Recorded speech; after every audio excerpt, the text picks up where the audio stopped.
Good morning, my artsy friends. Happy Monday morning. Welcome to our regularly scheduled Monday morning live. I'm so glad that you guys are here and that we have a chance to convene in an artistic way together. Let's talk about what we're doing today. Today, friends, I am going to finally be cracking open and exploring a very, very highly acclaimed product, and it is the Stabilo Woody 3-in-1 pencil, crayon, pastel. I've heard it classified as all of them. Of course, Stabilo classifies them as a pastel, so that's what I'm going to roll with, a water soluble pastel.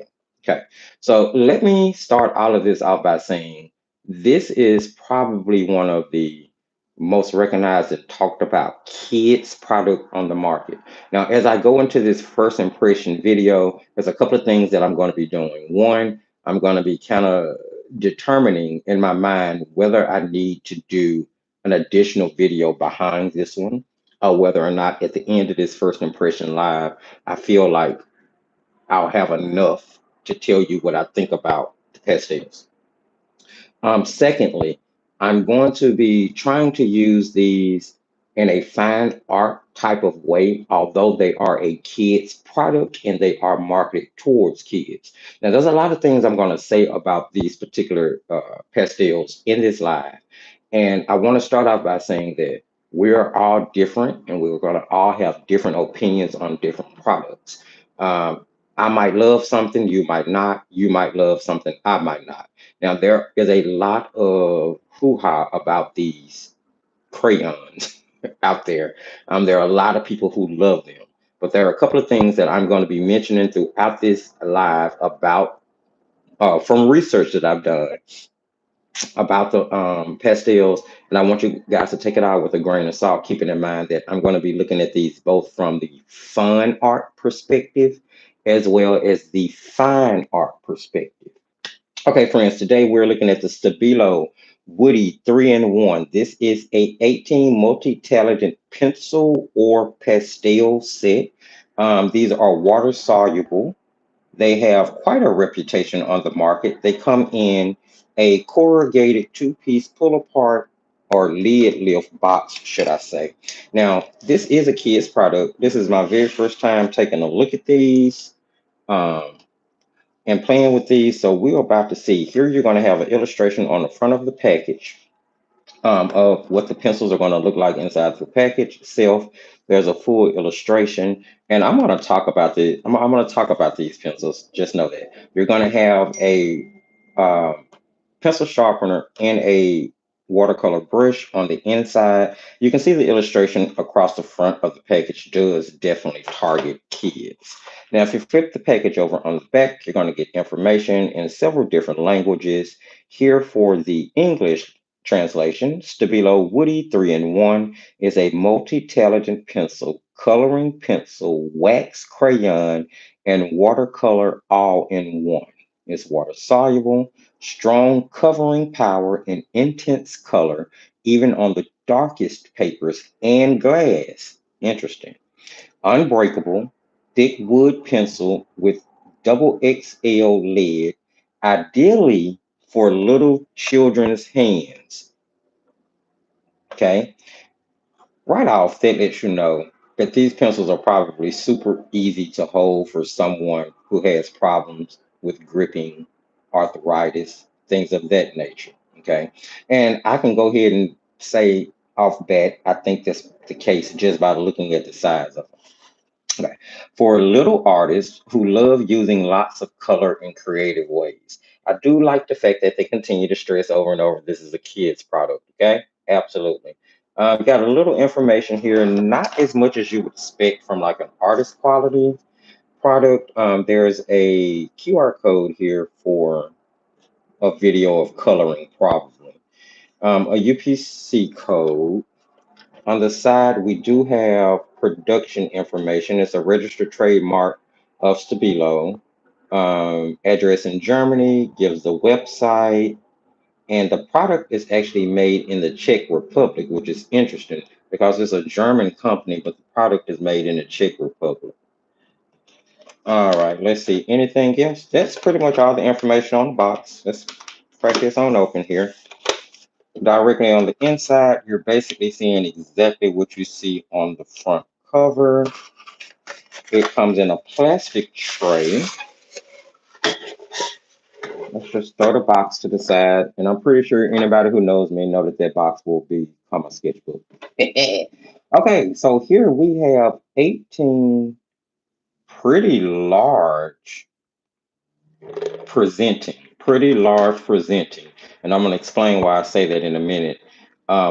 Water soluble crayons of some sort. Okay, so let's just look. Here is a pencil sharpener which has a a large hole for sharpening the pencils. I have come to discover from watching some videos that this pencil sharpener does not sharpen these pencils or these crayons to a sharp point, say like a Karen Dash Neo Color 2 can be sharpened. It keeps the point pretty blunt, almost like it is when it comes out of the box.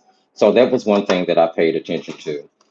It does come with a number 8 nylon bristle brush, which is cool. Nylon bristles are the perfect brush for pushing those pencil water soluble pigments around. I always suggest nylon brushes, and you know, it's a kid's brush, but it's pretty steady. There's no balance to it. It's super, super light, but maybe we'll play around with it and see what happens. Okay, and then there are the actual crayons themselves. Let's see here. Pretty difficult to get out, I will say, based on the shape. You kind of have to either put your finger on the lid to pull it out or push it up from the bottom of the tray. Which, speaking of, the tray itself it's sturdy enough to hold the 18 colors, but it's not super thick. Nothing to really just write home about, but it's sufficient to do the job. So here we have a crayon that is approximately about 4.5 inches long. They have colored striped barrels um, to serve as color swatching. It's domed. Of course, the casing is made completely of wood, so you're not seeing whether that lid is centered. But the thing about it is that the lid seems to be so big that you can kind of tell right off whether it's going to be centered and stay that way. Let's see here. You have Stabilo, Woody 3-in-1. There is a watercolor brush head to let you know it's water soluble. 880, 805. Let's see. So 880 must be the set number, and 805 must be this particular color number. And then there is a star rating here, I'm assuming to indicate light fastness. But there's a couple of issues with that. The first one is one, this is a kid non-toxic product. So I don't know how I feel about it having a light rating on it. Number two, there is no relevant key chart for a light rating on the box or included. So for me, that's a little suspect. If you're going to give me a light fast rating, then give me a light fast chart. And I'm going to assume that I can probably Google it, so I'm not going to hold that against them. There's a UPC code for open stock purchase, and then there's some other information here. It's the UKCA, District of California. I'm not sure what PEFC is, but I'm going to assume it's some type of sustainability company or some type of green energy company of that sort, because it has two trees encircled there. All right, so that's pretty much the presentation of the pencil. Now here's what I have discovered. What I have discovered by watching other reviews is that the lid of these crayons are not 4.5 inches long. As a matter of fact, the lid of these crayons is only about a third of the actual entire barrel. So if you were to take a knife and start to whittle away that wood to see how long how much product you're actually getting, it's only about a third of the actual full length of the barrel. So right off the bat, just from watching that video, I found that really interesting, and that's definitely going to be information that I keep in mind when I start giving my overall opinion, especially when we start talking about price.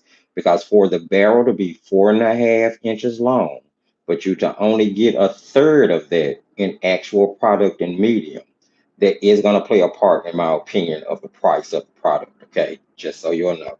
So there we go. Pretty straightforward. Nothing to it but to do it. Let's get them swatched and see what happens. Let's get them swatched and see how we feel. Now, I have some things already prepared as soon as I can put my hands on them for this. We're going to be taking a look at other water soluble crayons in comparison to those as well. We are going to be doing an illustration um, with the pencils. I mean, with the crayons, with the pastels, whatever we're going to call them. But first, let's swatch them out so I can see what we're working with. After the swatching section, I will take a comment break and check the comments. Now, this is Art Beat. Art Beat 100% cotton, 140-pound cold press, acid free, basically 4 by 10. It's a little off. It's 3.9 inches by 9.8 inches. Um, and I like the size. It's great for landscapes. And I would really wanted to try their paper, and I didn't want to order a huge pad, so I just picked this up. All right, so let's give these some swatching here now. They come in a pretty unique color order here. It's not rainbow. You have what seems to be your regular colors on the left end, and then there are 6 pastel looking tones that are in here. So, and I have seen the pastel tones sold in a separate package, and I've seen the basic tones sold in a separate package. So the 18 is where you kind of get them all together. Now, I'm not sure if 18 is the full number that they have, but let's just get into this. I'm going to put these in some type of. I'm going to start off. I'll swatch these. Now, do they have color names on them? I didn't pay attention to that. No, there's no color names, just numbers. So let's start off with this one. This is a red. The number is 310. It has 5 stars of light fastness. So I'm going to assume that that means it's excellent light fastness and it's permanent. Let me see, because that's the same star rating that they gave both the black and the white, which would be the most light fast in any set. So I'm going to assume that 5 means really good. I'll put on a generous swatch of that color. It's really soft. It has a little scratch on this 140-pound paper, but not too bad. It glides on pretty well. And it doesn't look like it wore down the lid too much at all with me putting that swatch on. Interesting. All right. They are round, so they are probably prone to rolling away. So that's definitely something to keep in mind. Next, let's swatch. This is number 220. This is an orange. And I will say right off that they seem pretty vibrant going down on the paper. That's really that's really nice and soft. That's really nice. Now that kind of feels like a Caran d'Ache nail color too in your hand against the paper. I mean, against the paper, not necessarily in your hand. Of course, it's bigger, it's bulkier, it is easier to grip. Let's do the yellow. This is number 205. So at least they do give, um, for this being a kids product, I think kids products should have names on them, but I didn't make this. But at least there is a color number on it for reference. I do need to look and see if there's like a color chart online that talks about the light fastness. So that red was 5 stars. The orange is 3 stars. The yellow is 5 stars. So at least there is a difference in the light fast ratings. I'm going to assume that the 3 star is a lower rating, meaning that it's not as light fast as like the red or the yellow. All right. Um, oh, it's a pink in here. Well, I kind of got this out of order, but oh well. So here is a pinkish color, 355.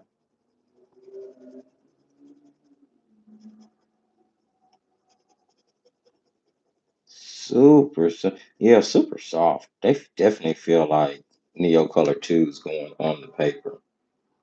They just don't feel like Neo Color 2s in the hand. And that pink has 1 light fast rating, so that's a fugitive color according to them. Let's see. Let's go with the green. This green is number 533. It has 2 stars, so again, not nearly as light fast of a color.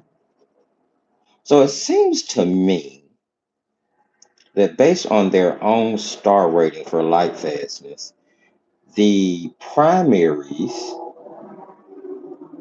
are considered extremely light fast, and all of the other colors, all of the convenience colors, so to speak, seem to have much lower light fast ratings.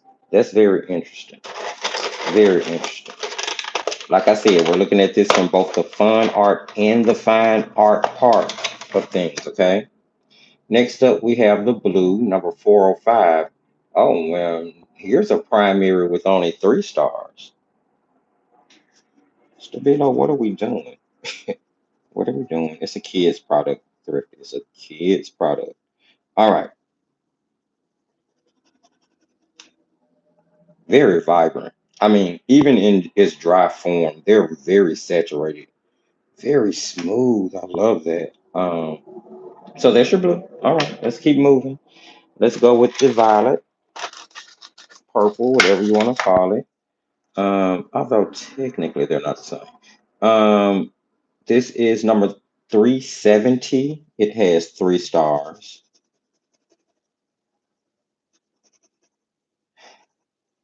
I will say this much from just making a little swatching rectangles here.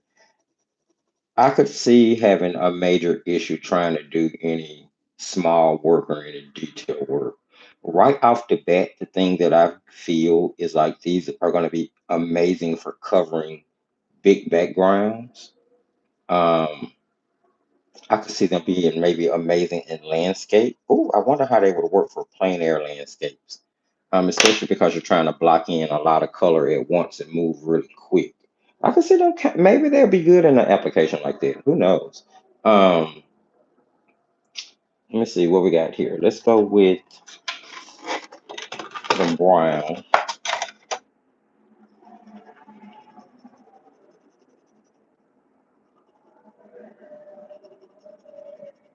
Beautiful. This is number 630, but it only has 2 stars. So that's what I mean. Like a lot of them, definitely not something that you would, I don't, even based on their own star rating, these are not something that you would want to use in, I don't think, in professional work, especially if you're talking about painting something that you're going to sell, commission pieces that could possibly end up hanging on the wall.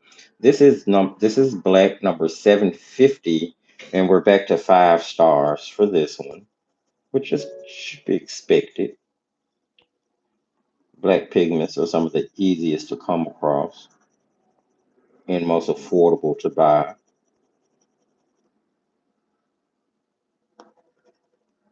Looks like that's going to be pretty opaque.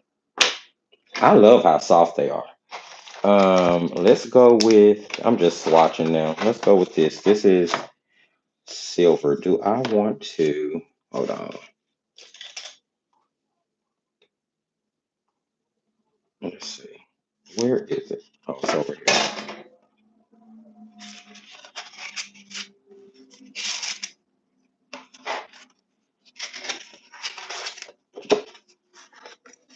All right.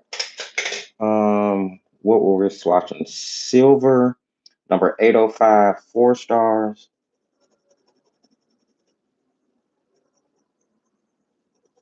That shows up pretty well on that white paper. Normally you find like the silvers and the golds, the metallics, sometimes can be pretty weak. Even in professional lines, like for instance, Durant metallic pencils. I don't think that they are saturated at all. This is gold. It's a little hard to read this one. Number 810, 4 stars. And it's so interesting that the gold metallic color is more light fast than some of the basic convenience colors. Even more light fast than the blue that's in the set. So, you know, I think that's interesting. And I wonder, do they do third-party light fast testing on these? It's a kid's product. I mean, it's just crazy to me that there's any light fast testing done to them at all. Um, let's go into the pastel tones here. This is number 402. It has 1 star. I'm going to suspect that all of these are going to be only in the 1 or 2 star range. Oh, gorgeous color though. Oh my goodness. Almost like a robin's egg blue, maybe. Very pretty. Next up, we have a pastel. I want to say this is more of a peach, maybe. Number 301. It actually has 3 stars. Oh, super saturated. Oh my goodness, gorgeous.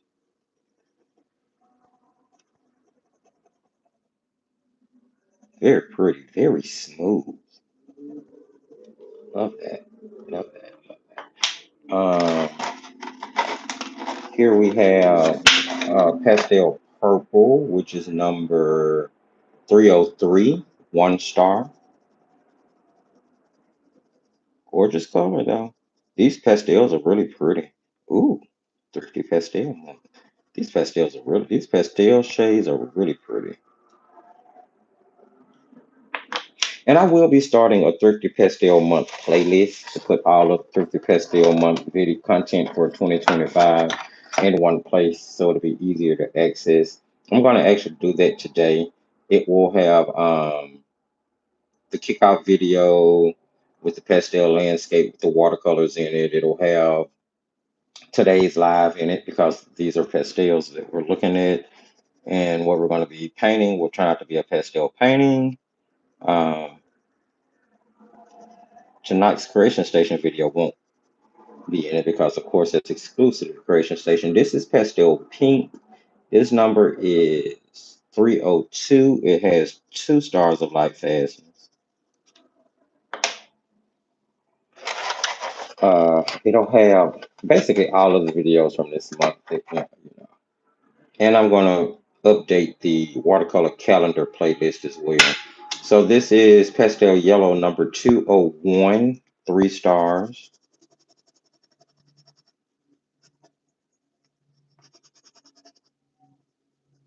Saying pastel, but when you look at them beside each other, one's warm and a warm and a cool. So the basic yellow in there is warmer, and the pastel yellow is, I'm sorry,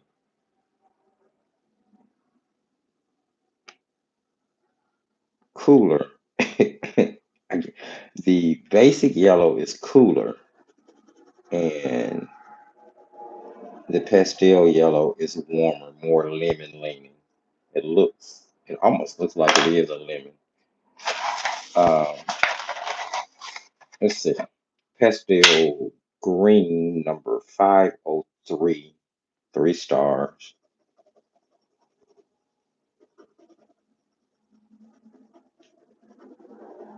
And then for the white, real quick, let's see. Do I have this will work? I don't know how much ink is in this marker. I use them all the time. And watercolor paper really drinks up alcohol ink.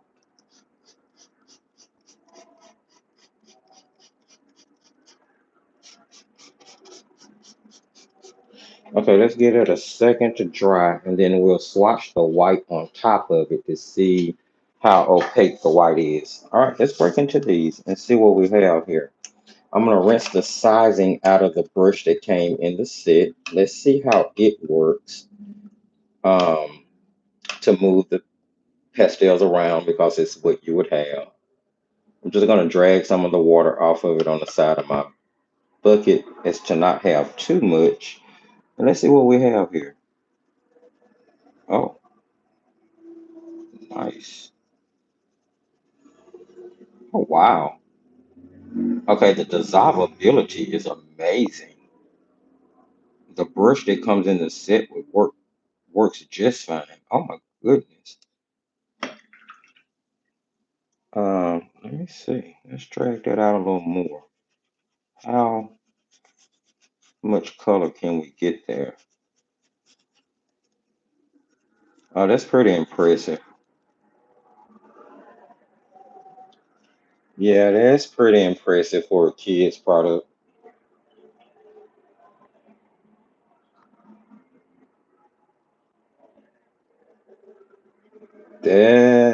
That's pretty okay. Let's try this one. Let's make sure we're just not having a fluke. One of them being super good. So I'm gonna drag that out. I'm gonna rinse completely. Then just using a damp brush. Let's see where else we can go with this. Yeah, that's pretty cool. They go a long way. They go a long way.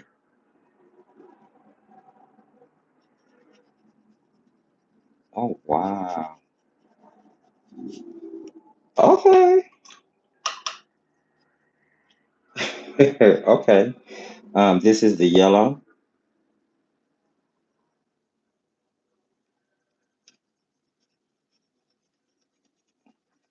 And I was really impressed by the red because red can be one of the harder colors to dissolve when it comes to like stick water soluble media. So can purples. So I'm really interested in seeing what the purple is going to look like as well. And so can greens. Oh, that's nice. Okay. Which color? What was this? Pink? Yeah, I had it a little out of order. I guess at this point I just stopped caring about rainbow order. um, Now that one doesn't dissolve as well as the three above it, but not bad. And I don't seem to have as much pigment, although I feel like I put down the same amount with the same amount of pressure for each one of them. But still not bad at all. See what the green is?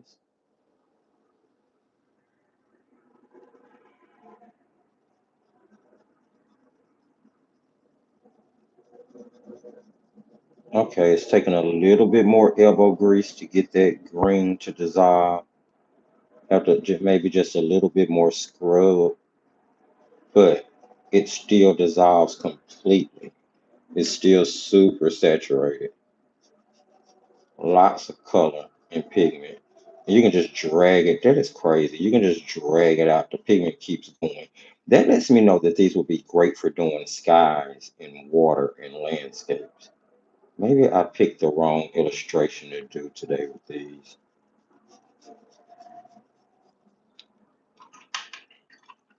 Let's try the blue. I'm gonna try to get through the swatch and then I'm gonna check the comments again.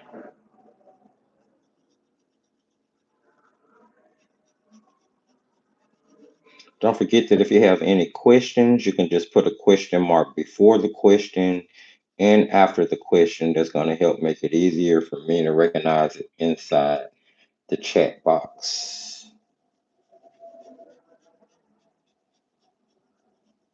Well, that's just saturated as it comes.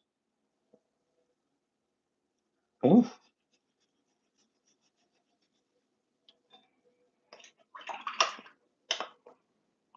all right. Let's try the And see, that dissolved super easy. Oh my goodness. That one just turned to paint. Time the brush touched it. Okay, I am pretty impressed with the solubility of these. I'm pretty impressed with the solubility.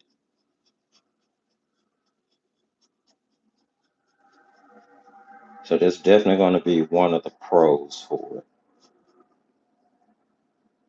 Well, two pros would be that it's super soluble and they're super pigmented. Almost just as much as a Neocolor 2 in all honesty. They're just as dissolvable as a Neocolor 2 as well. It's going to be hard for anything to beat a Neocolor 2 in my personal opinion, because you guys know how I feel about Karen Dosh products. But this is pretty spectacular. And look at that. I just like dissolved all of the pigment. It just takes a little elbow grease with some of them, but not so much that you would hurt anything.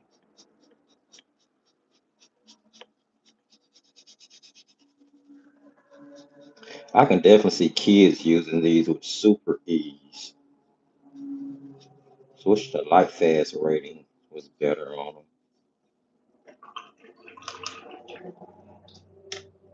See with this black. Now I'm gonna do the black and then I'm gonna put the white on its testing strip and we'll swatch the second page. Black is really opaque. That is really nice. That is a really nice black. I'm interested in seeing what it's gonna look like once it dries. That is really, really nice.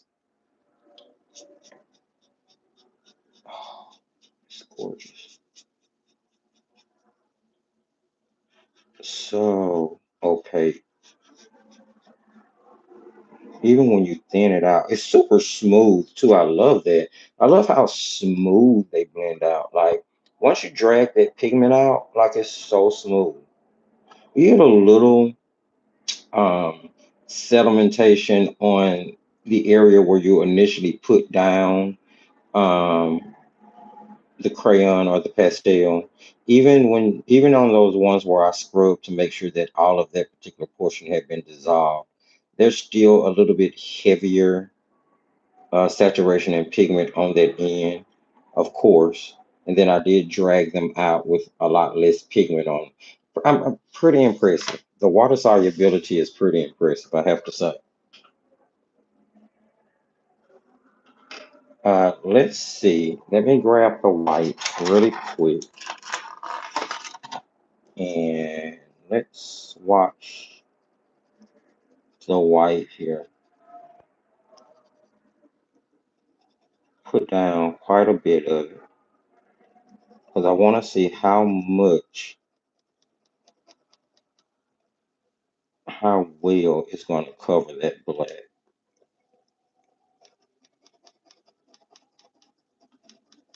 Now, I also want to, I'm going to grab a piece of mixed media paper too. I want to try some, because I wonder how they would work trying to use them in pastel form as well. So, I mean, I'm going to be doing a lot of little testing. A lot of little testing. We're going to try to make this as quick as possible, but I knew that today's live wouldn't be the quickest one I've ever done. Now, I'm not really crazy about the silver. That's the first one that I feel is weak. It breaks down quite a bit in water and it goes very gray, milky, as if though there's definitely a white, like a PW6 mixed into that. Yeah, that's that one. First one that I think is pretty weak. Let's try to go.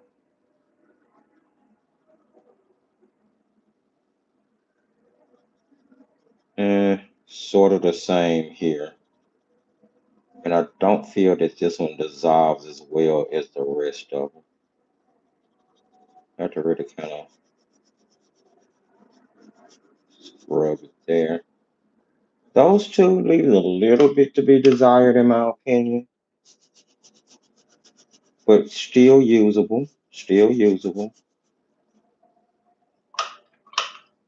Let's try the pastels. I'm really feeling like maybe if the pastels are anything like the gold and the silver, okay, yeah, you can definitely see the white in these. They're super milky and creamy. A little bit harder to dissolve than the regular colors.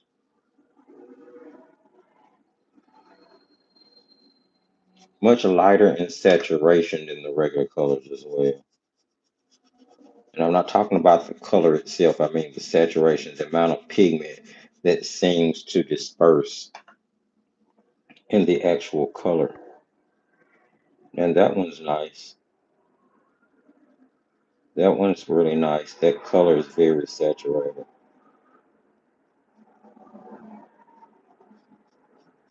And it covers really well like the rest of them.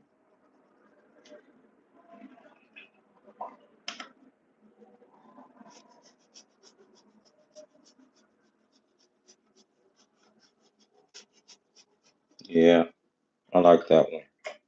That's a beautiful color. That is a beautiful color.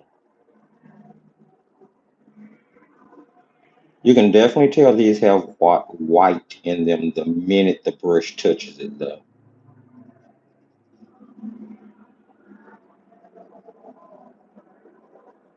This one is pretty saturated too. That's a beautiful color as well.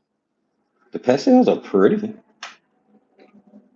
All of them, all of the colors are pretty. I'm not going to take that away from it at all. For the most part, they're all pretty saturated too. You're getting lots of pigment. Although I did kind of go heavy with my swatches still, it lets me know that I can get the coverage. Because I would probably use these more like a pastel. I don't see them being used. The lids are just too big for me to get definition with. So I will definitely use them in combination with another medium as far as getting details are concerned, maybe color pencils, maybe watercolor pencils, maybe even watercolor themselves. But if I was just going to use the Stabilos on their own, it would probably be in more of an impressionistic sort of um,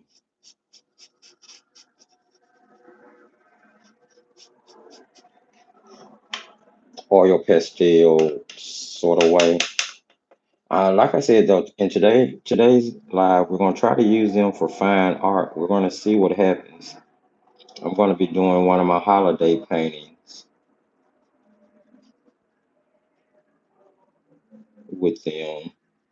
Although they're not as light fast as I would have wanted them to be, it's gonna be one that's gonna go up in my own house for decoration for Christmas. So I'm not too concerned. But all of the things that are being done for that Christmas series of paintings are being done with light fast products. Let's see. This is the green. Now the green is weak. It's really milky. It has a lot of white in it. I mean, it breaks down to a pretty tone, but it's not. Um, None of the pastels, although other than that one, none of the pastels. Well, maybe these three are actually super saturated. Those three are.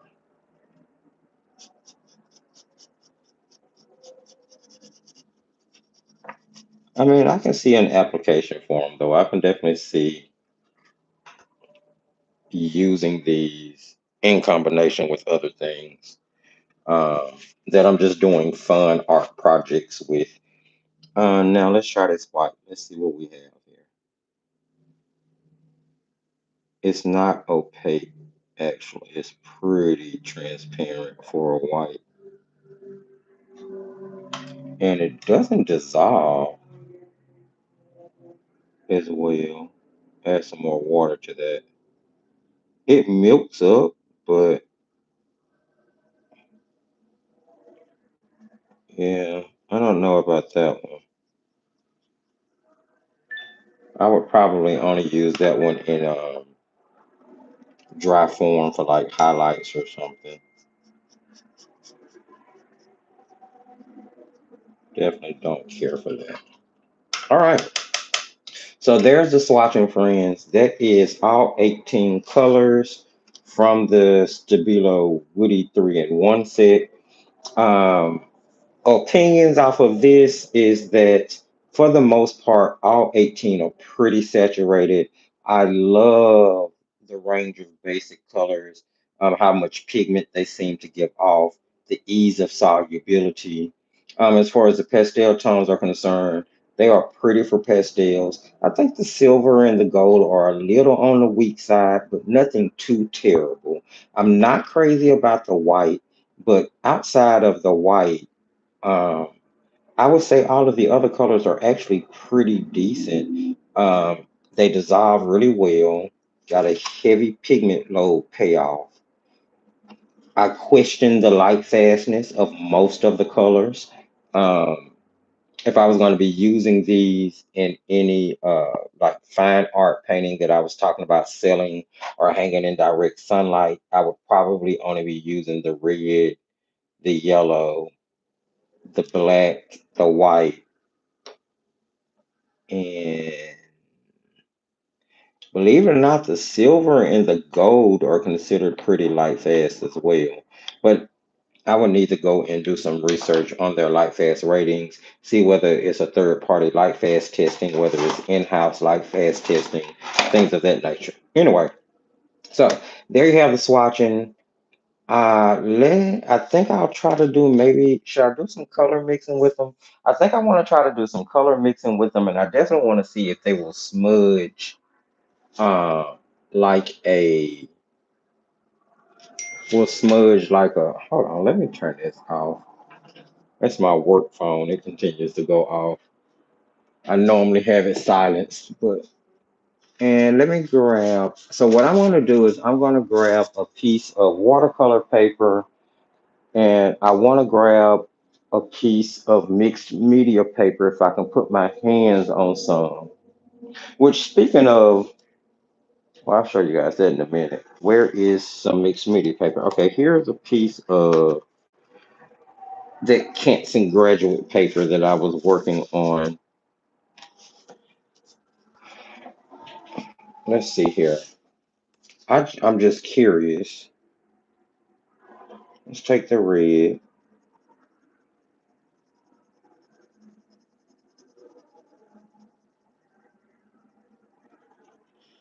and let's do orange.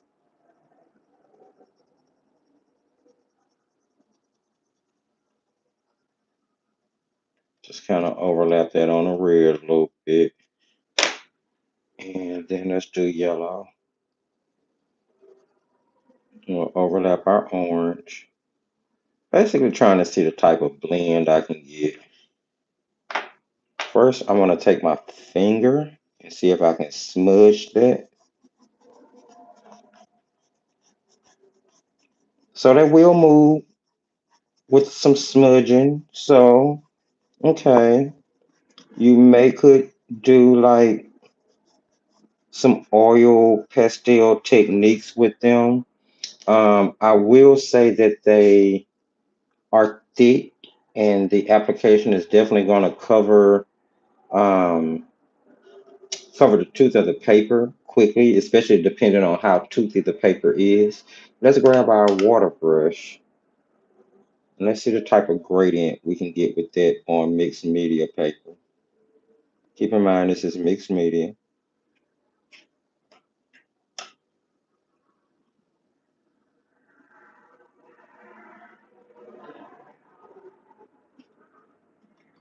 That red is going to be strong and take over everything. They'll flow into each other. Yeah, that red pigment took over everything, but definitely will flow into each other. And the red and the orange, they're all mixing. Okay, let's try that on watercolor paper.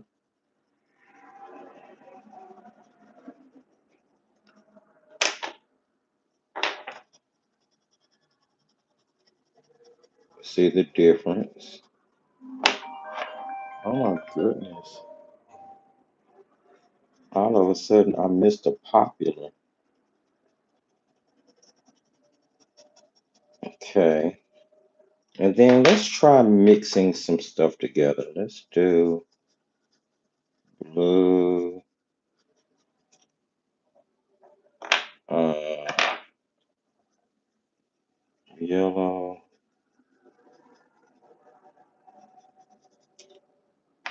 and say red. I'm just playing at the moment to see what I can do with these. Um, let's try the brown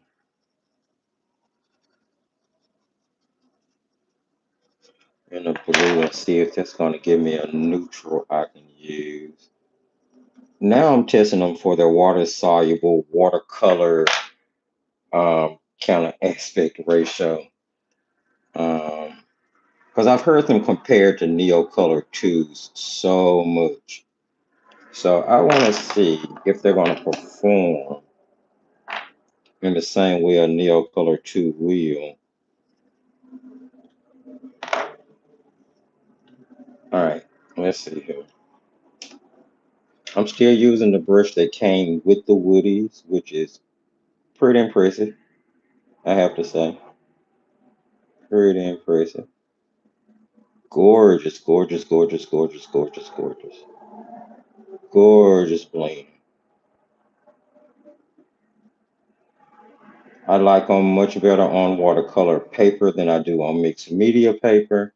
And then that's a really economical mixed media paper too, so that might not be all that fair. This is a 140-pound cold press 100% cotton paper that I'm doing the mixing test on. This is the paper that comes inside my custom handmade sketchbooks. Let's see. Do we get a nice green? We do. We get a really nice green there. It's pretty. Again, they dissolve super easy. I mean, I can definitely see palette painting being done with this, where you kind of like scribble them out on a palette or on something that's plastic in order to make a makeshift palette. That way you can make like watercolor. And it's not a bad purple. Nothing to write home about, but not bad. I wonder what pigments are used in these, because that's definitely not an ultramarine pigment, or that would have made a much better purple. Or maybe the red is more orangey than a neutral, but it's hard to know without the actual pigments. Let's see if we can get us a gray here, almost Payne's gray leaning color. Oh, gorge. Gorge, gorge, gorge on that.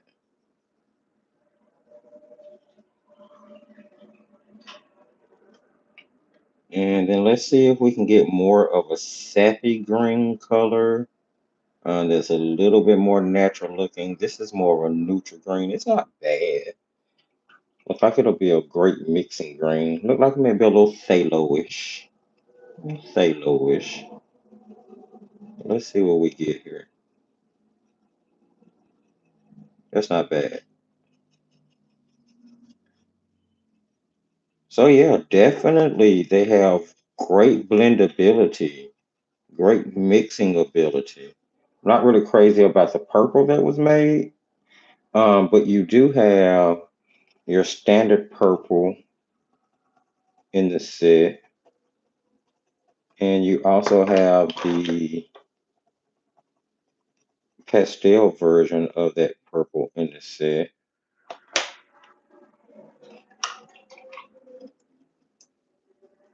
Let's see here. Yeah, the solubility is crazy for me. It's like I'm not mad at the way they dissolve it. Actually, I think they may dissolve a little bit better than Karen Dodge. I need to. I mean, I really need to blend them out side by side. That's pretty impressive. You can kind of go back in and rework it if it didn't really dissolve and get that pigment dissolved. Look at that. That stand up really well on 100% cotton paper. It's gorgeous. My goodness. My goodness.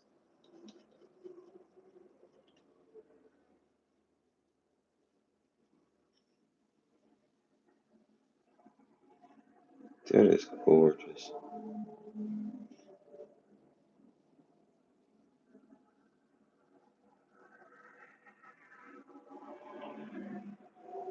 It's pretty amazing. They're nice.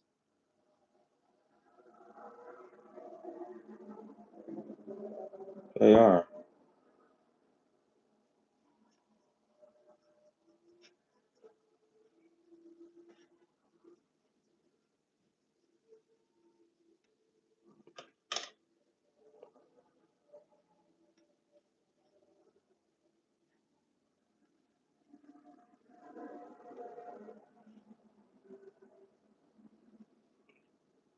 Those are pretty cool. And as you can see, you can pick the paint up and kind of carry it over and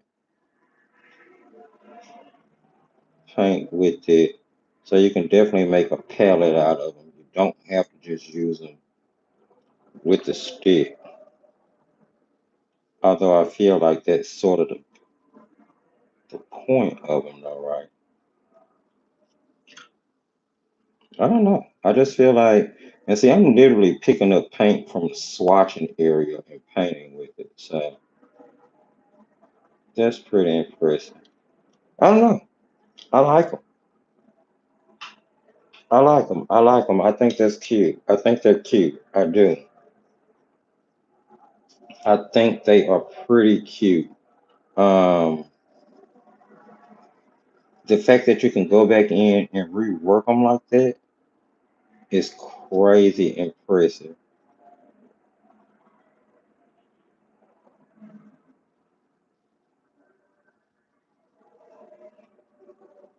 That's crazy impressive.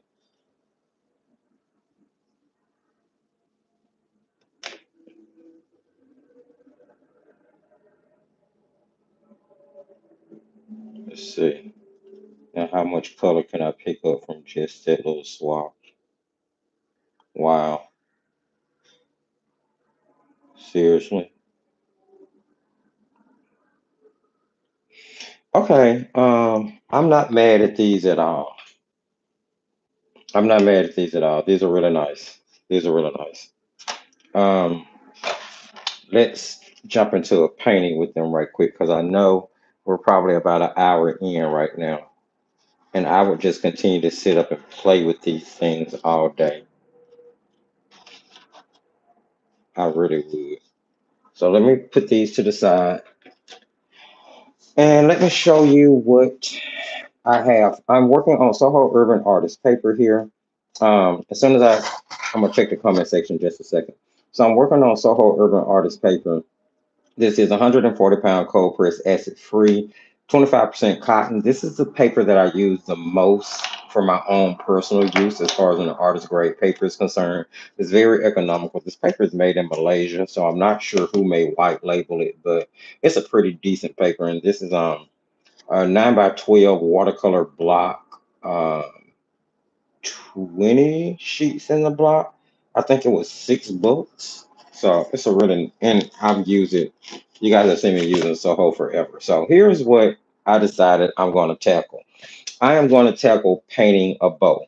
I wanted to paint something that I could try to get detailed with, but I also wanted to paint something within my comfort level simply because these are my first time using this product. And number two, I don't think they're really made for what I'm about to try to do with them. So it's definitely going to be a test. But just so you will know, um, I do have some other products that I've brought in that I might possibly be drawing from in order to use these today, and we'll look at those in just a second. Let me show you other things that you may see me use throughout the course of this painting, starting with my watercolor crayon drawer, which has a few things in it. It has a palette that I shade my Neo Color to in Sunnies and eye crayons into in order to turn them into palettes whenever I need to sharpen the tip. In here, you have Tim Holtz Distress crayons. These are water soluble, but they work more like water soluble oil pastel than a crayon. I just happen to have them in here instead of in my water soluble oil pastel drawer. There are Faber Castell watercolor crayons in here, which is actually another kid's product, but pretty saturated and pigmented for what they are. There are the Sargent Art watercolor crayons in here.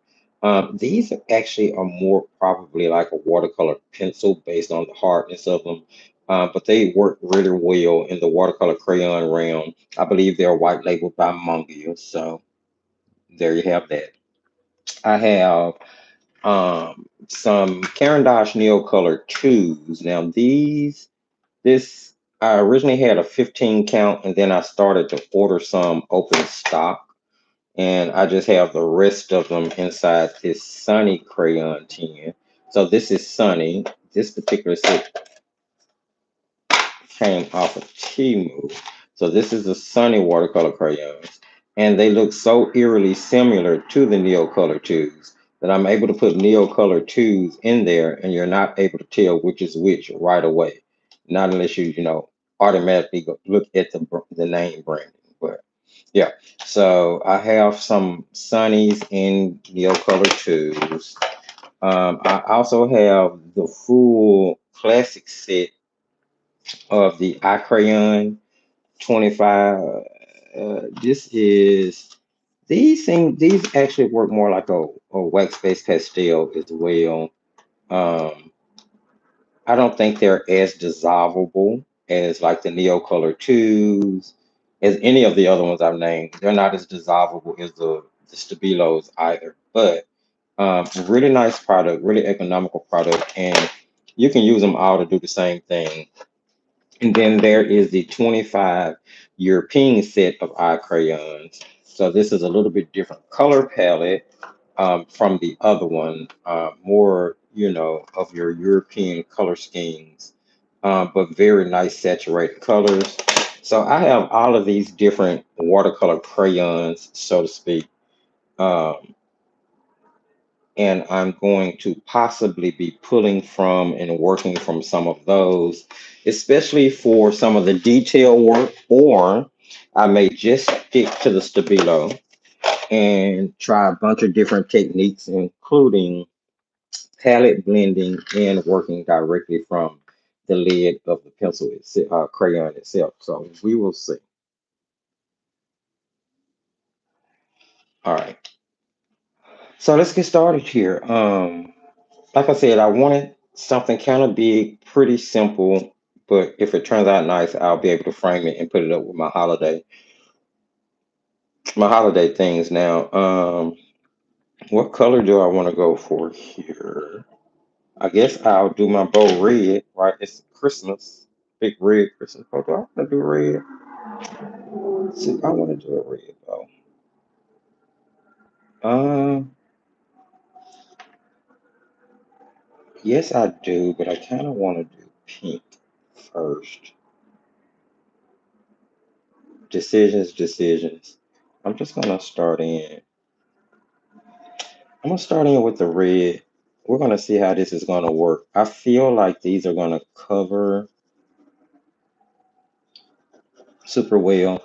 And another reason I want to do something this big is because I feel like the lid of these are made to like block in big areas like this versus working small.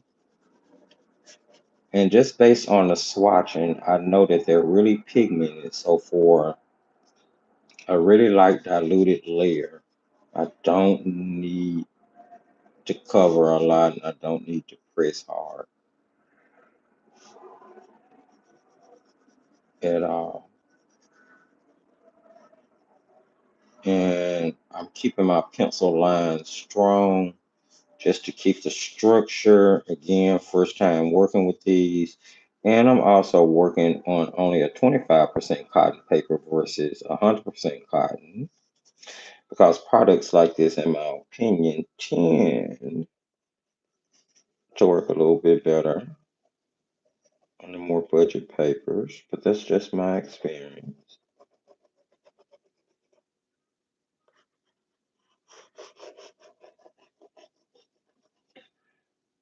Okay.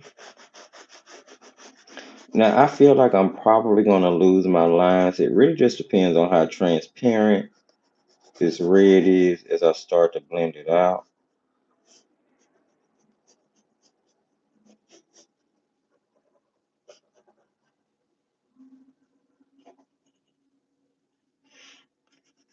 Lindsay had a video drop.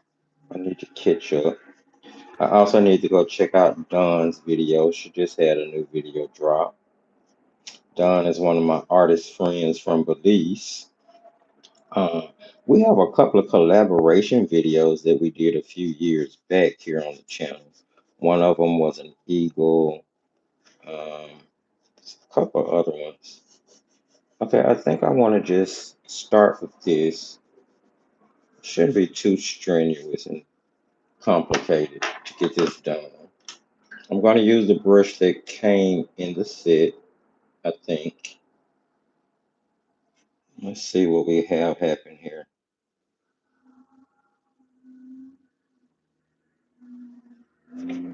Let's see how well we can get these to work for us.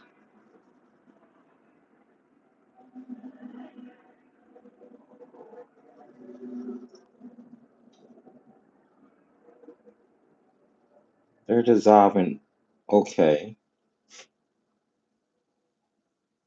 I don't think switching brushes will really matter because this is a pretty hard bristle brush.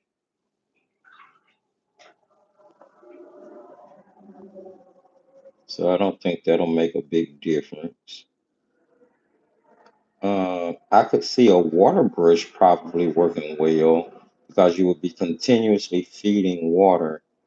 And unlike watercolor pencils, these don't seem to wash away. If you happen to put too much water down, it just seems to dissolve the pigment a little bit better. So there's a positive.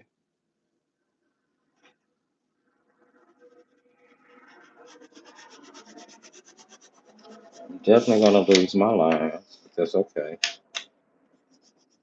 Angle my paper, make it easier for me to pull my strokes in the direction I need to. I always encourage that. Even if you're painting on a camera, just apologize and say, I'm sorry, guys, but I want this to look good for you, so I need to turn this painting.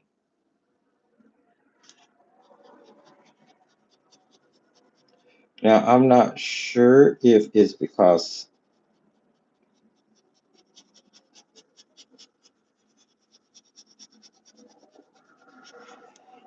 they don't seem to be dissolving as well. Still pretty good, but I don't remember, or maybe and I had a lot of saturation because of the amount of pigment I had down for those swatches versus this where I'm just using or trying to use a really fine layer that's going to end up being bigger than it was. It's okay. Let's grab this other side real quick.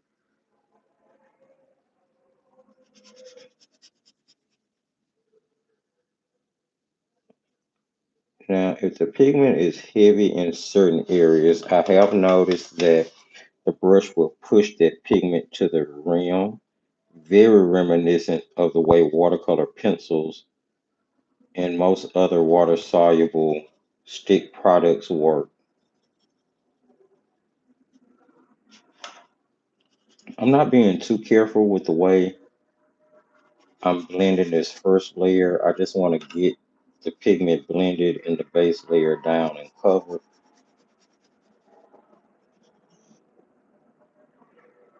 And we're trying to work fast because I don't want to keep you all too much longer than I already have. In the meantime, when I give this a second to dry, I'm going to look up pricing for these on the different sites so we can kind of discuss that as we paint along too. I really don't think a review of these is going to be necessary because they honestly are just a tad bit different from the other crayon products that I have. Only a tad bit.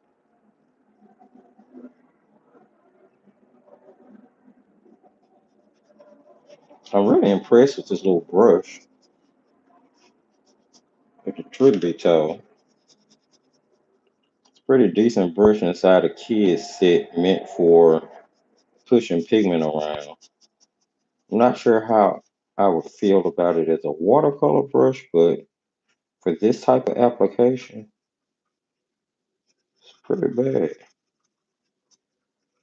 Meaning good.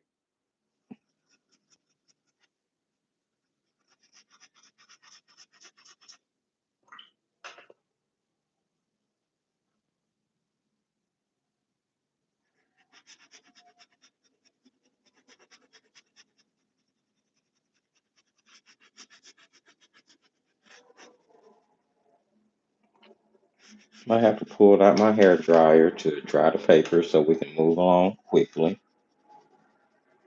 But again, I do love a lot of things about these so far.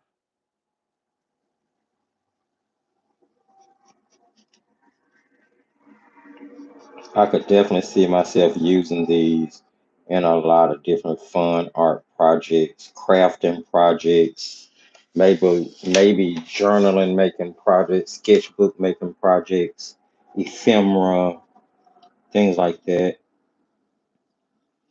Stamping. I think they work great as an ink for stamping.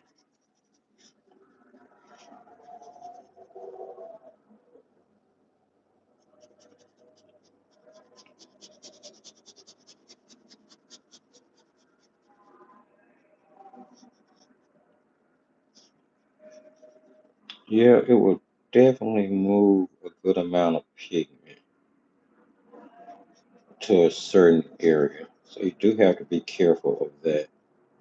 Like I said earlier, like most other stick water soluble mediums do. These aren't any different.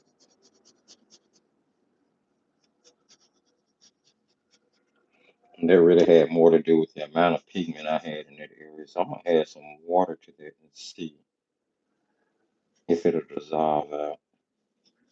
It did. It lightened up some. That's pretty cool. And I can just work the rest of it up into the bow somewhere. All right. That's the first layer. I'll say it dissolved okay on this paper.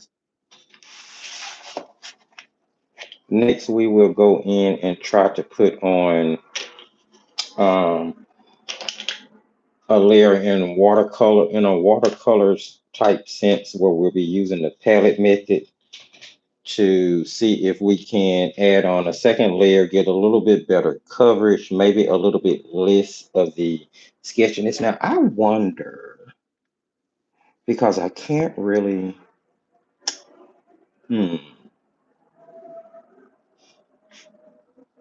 I'm gonna try that. I'm gonna let this layer dry, and then I'm gonna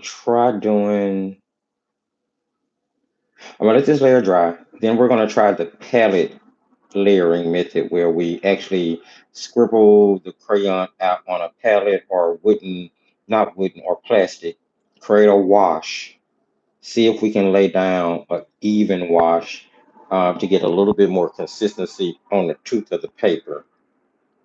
And then we'll move back onto the dry on dry, where we're going to try to put in the shadows starting off just with direct contact to the paper to see how that works out. We may end up mixing in some black. We may end up mixing in some blue. Um, I'm really curious about what this pink would yield as like a highlight color on here.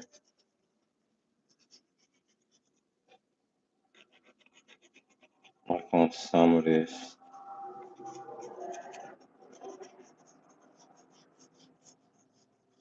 Like to just kind of layering. I'm just wondering. I'm playing. I'm not going to dissolve that out just yet. I'm going to dissolve it out when I put on, maybe I'll put on a pink layer instead of a red layer, just to see the contrast, the difference it makes. Yeah, we're going to keep playing with those in just a second.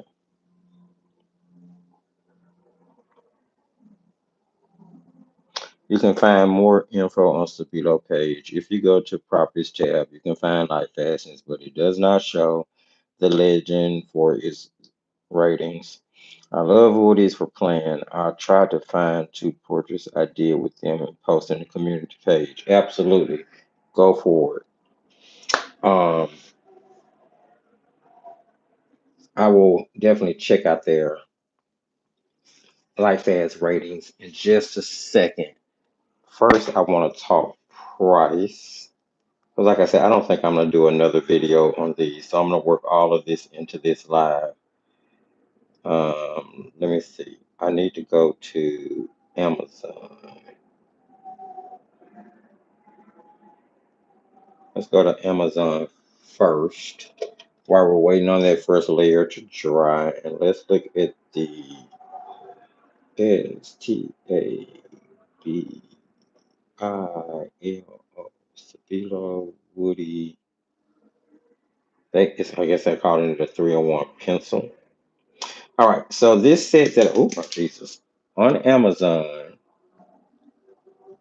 the set that I'm working with, which is 18 standard,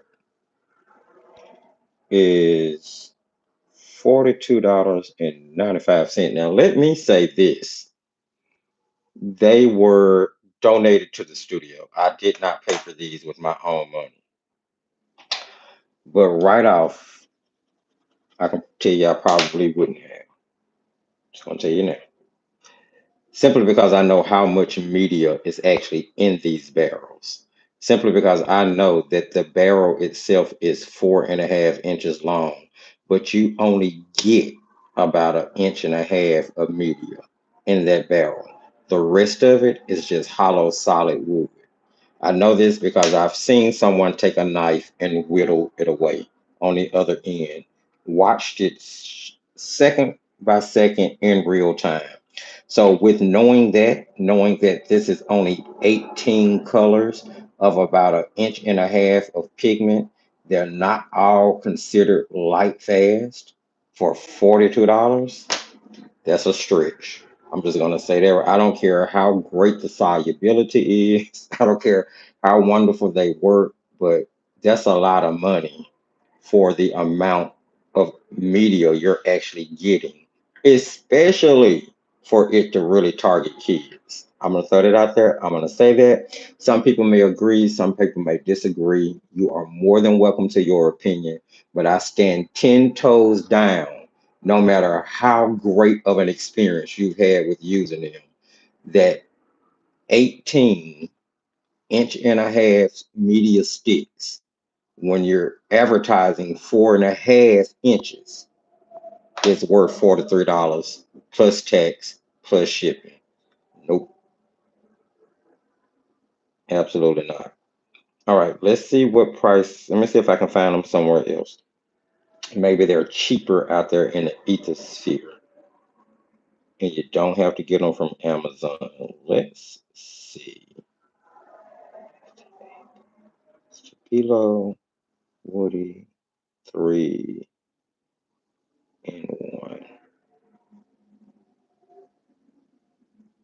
shopping. Okay. Now there is some knockoff version of them on AliExpress for $9.64, but it is a knockoff version. At Blick, they are currently listed for $34.59, which is still crazy. Which is still crazy considering I know how much pigment you're getting in there. Now we're talking about the set. Now I didn't look them up open stock, but at Blick open stock price it looks to be $1.73 a crayon. Well, at least for the one that they're calling ultramarine. And what's funny is the open stock listing seems to have, see, number 405. Yes. So this is actually ultramarine. Now, I'm looking at a Blick listing that's showing the color that is considered. This one is Stabilo Woody 3-in-1 Pencil Ultramarine, number 405. It's $1.73. So if you're purchasing them like that, and I'm talking about the 18 color set before anybody start talking about you paid less. Maybe you only bought the 10 color set. Maybe you only bought the pastel set. But I'm talking about for the full 18 little color range. Although I see they make a lot more of these. Let's see. Jackson's. Oh my goodness. Jackson's has them listed for $53.20. Ain't no way in paintbrushes and sprinkles. Ain't no way in paintbrushes and sprinkles is that happening. Let me see. Now at Jackson's, they're open stock for what seems to be $2.80 a crayon. Now there's a place called Coat Pens, not selling them open stock, but has the set listed for $37.35.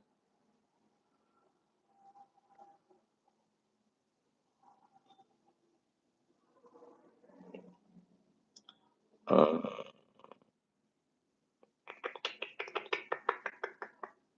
okay, let's see. Okay, eBay.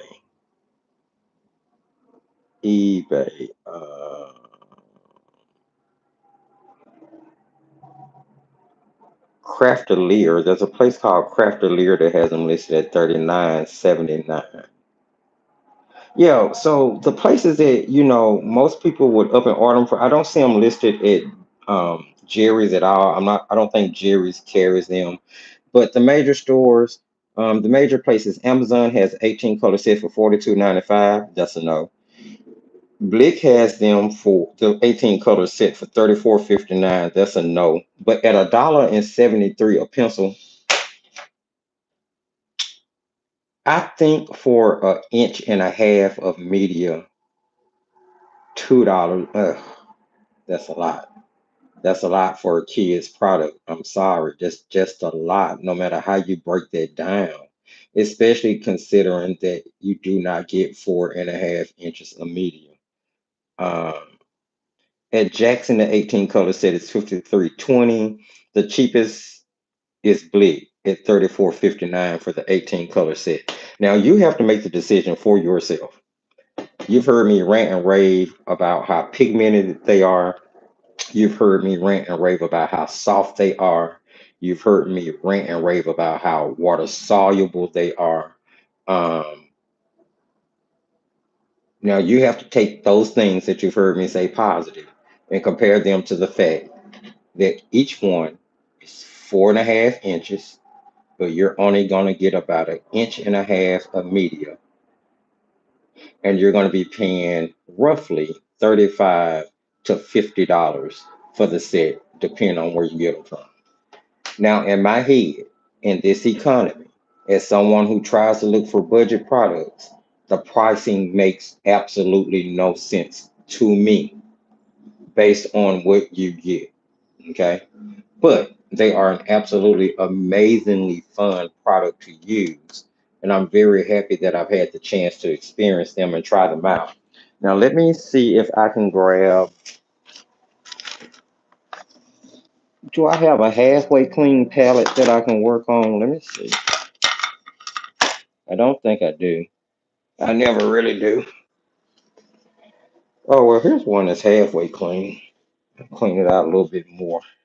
Neo Color 2s are definitely going to be more expensive than the Woody. However, you're getting more pigment. You get like literally a full stick of pigment. Let's just look at this comparison. And then I'm going to jump right back into this. Okay, so let's just look. This is a Caran d'Ache Neo Color 2 aquarelle stick. You have a full stick of pigment. That is, let's see here.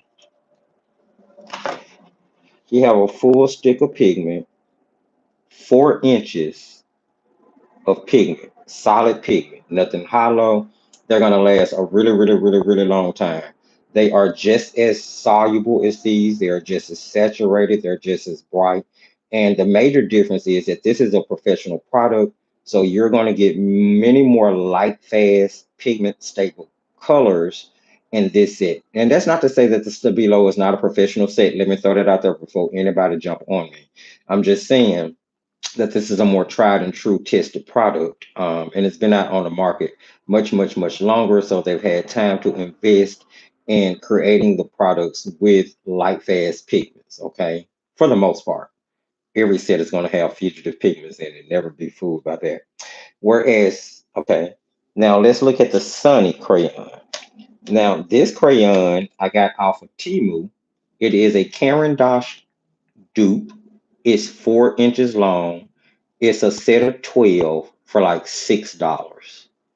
It is just as dissolvable, um, just as pigmented. It is just as pretty as any other crayons we've looked at. Like that's the coverage from the Sunny. This is a Caran d'Ache, which would be the standard that I test all the rest of the crayons to. Here's the Woody, which when you lay it down, besides the Caran d'Ache, right away it actually seems more saturated. So it would be my guess, especially due to the fact that all of these are not light fast, is that that pigment has some type of dye booster mixed into it before they lay it on the substrate and dry it down into a pencil form. That would be my guess, especially due to the fact that they haven't been on the market. I don't feel like long enough um, for them to be comparable. Um, Even if you go with like the Sergeant Art crayon, this is one by Sergeant Art, which is white labeled by Mongia. It's a little bit harder, not necessarily as creamy, but it's just as pigmented. It dissolves just as well in water. So I just feel like there's way too many options on the market where you're getting full sticks of pigment to be charging people 35 to $40, 35 to $50 for 18-inch-and-a-half sticks. You know what I mean? Okay, so now I'm done talking about that price. That price just that was the one thing about coming in today's video that I knew once I got to, I was gonna kind of harp on because it kind of upsets me. It does. All right. So here I have a palette. It's a plastic palette. I've shown this technique a million times. So what I did was I took this plastic palette, took a piece of sandpaper, scratched up the surface of it. What it does is it puts these little grooves in the plastic that makes it or helps grab the pigment off of a water soluble stick media, crayon, pencil, whatever. So basically I'm able to take it and just kind of scrub it in, although this is plastic. And look how much pigment it pulls off because I've abraded that plastic with that sandpaper. And then I can take brush and water, a brush and water here. We're going to make a wash. Mix all that pigment up. I'm just going to add, I'm going to try to add enough in here for this to cover the whole thing. It's pretty big. And I probably need to switch brushes.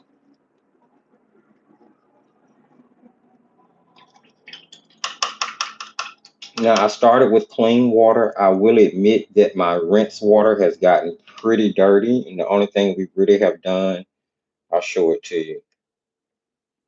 My rinse water here has gotten pretty dirty, and my clean side is getting a little murky too. But the rinse side has definitely got pretty dirty, and the only thing we've done is swatch colors and do the first layer of that bow. So that lets you know there how many fillers or dyes that may be in the actual stick versus pigment. So these are all the type of things that I look at when I'm testing a product. Um, I'm gonna see if I can. I need to add a little water to that. Try to make that wash up pretty quickly. Oh, well, that's too much. We'll see how that works out. I'm gonna switch over to a synthetic squirrel brush that's gonna hold water and be softer, because at this point I'm not trying to disperse the pigment on the paper. I'm also gonna kind of take this crayon and pull pigment off of it, just to make sure my wash is strong enough for what I want.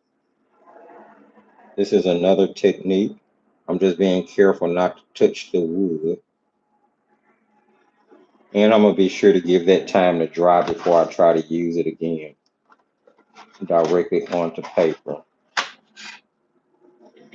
All right, let's see what we got going on here. Now what I'm going to do is basically put a flat wash over my entire bow. The point is to try to even out the texture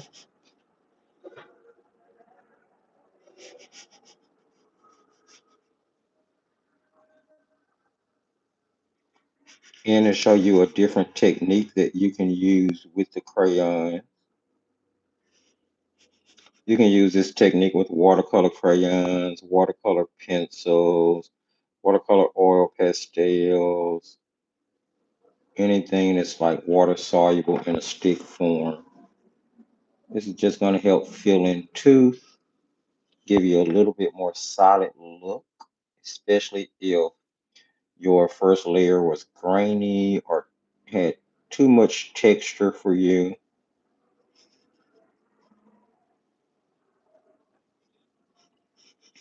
So they work for all of the normal techniques that I use.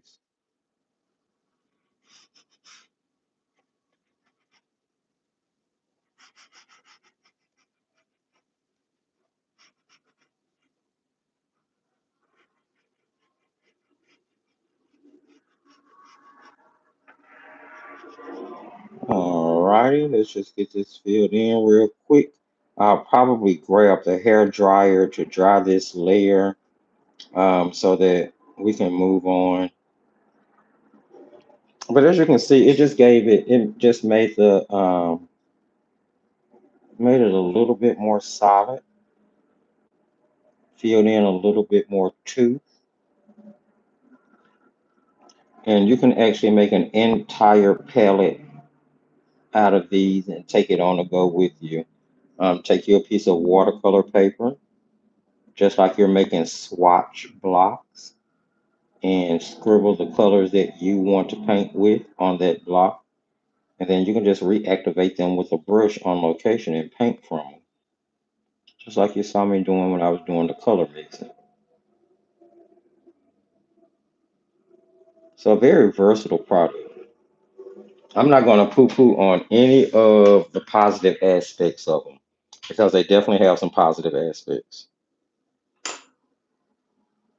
Now I'm going to grab a hair dryer You use your heating tool if that's what you have, if you're painting along. I'm just gonna dry this real quick so we can go ahead and knock the rest of this out. I'm gonna keep my little puddle of red here because I feel like I'm gonna be using it a little bit more. I want to start adding in some detail. Yes, this is dry enough, but I don't think that my crayon tip has dried enough just yet for me to be doing direct to paper type of work. So I'm actually going to continue to do palette and lead or pencil work here. So I'm gonna pull some more of this pigment off, and I'm gonna start another little wheel of it over on this corner, add a little water to it.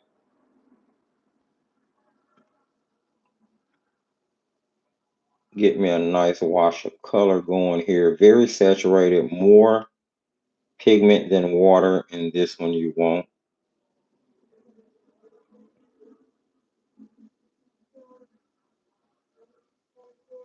All right. And then I'm gonna darken that. You can do that several different ways.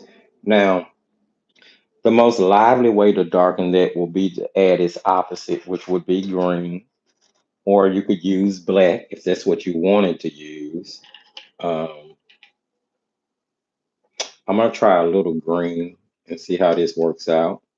We already know that they'll blend together to make nice neutrals. So now I would do this direct to paper, but I wasn't able to put the red down. So here we go. I'm just gonna use just a little green because what we want to do is just darken it up a little like that. And we don't want it to look dead looking. So let's see how that's going to work out for us. And we're going into what would be the shadow areas of, okay, it's brown. I think I want, now this would be the inside of the bow that you would be able to see. And so it would be darker than the rest of our bow. And we have this visible on both the top and bottom, where you're able to see the inside of that bow as it's doubled over.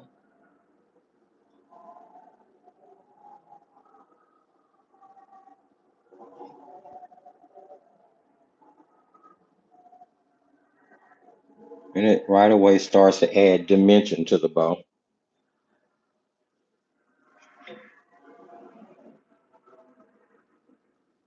I just feel like I'm not getting these colors saturated enough.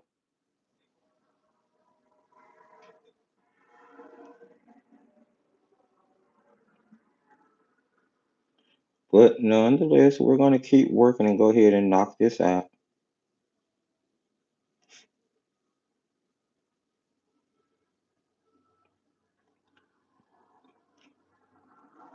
It's one of my longer lives. But I really did want to take a really good look at these with everyone.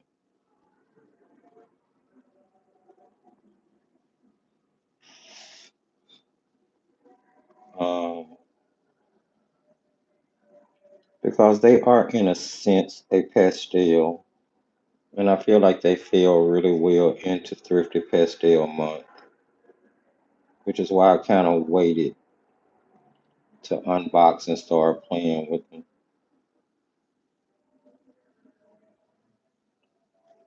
And I feel like once that dries, I'm going to want to make up a darker color. I don't feel like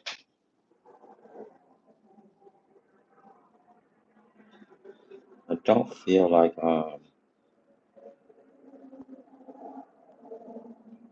that's going to work out the best, being as watery as it is. But I'm gonna go ahead and start putting down this first layer anyway.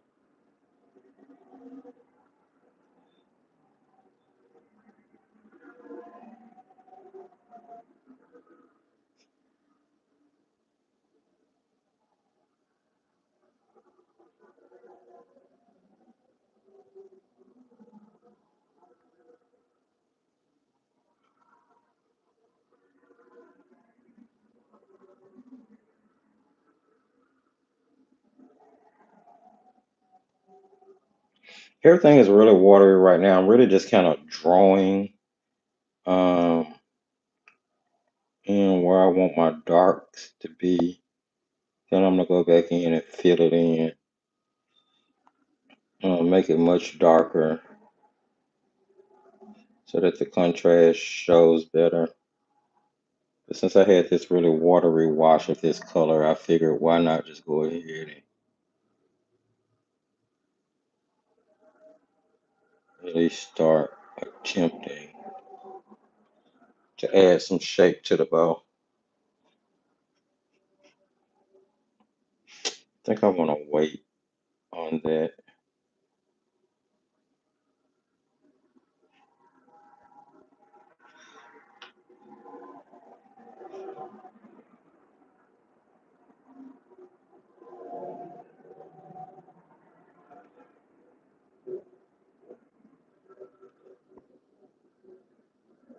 And if you're wondering, I'm looking at an image on Google for this, but I'm not sure if it's a copyright free image, which is why I'm not sharing it.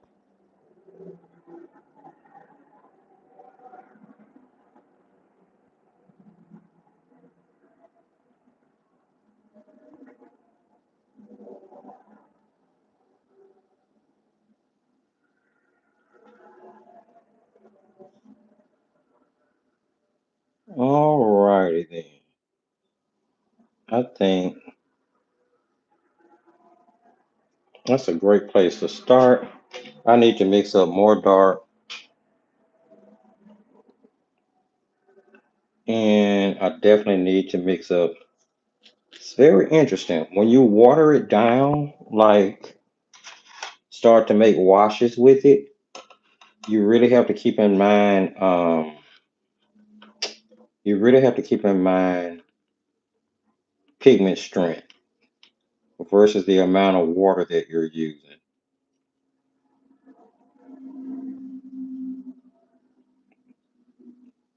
It's almost like using um, like a liquid watercolor when you do it this way.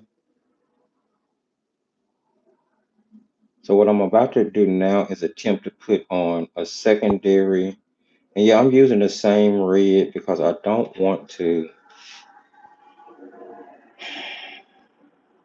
let's see.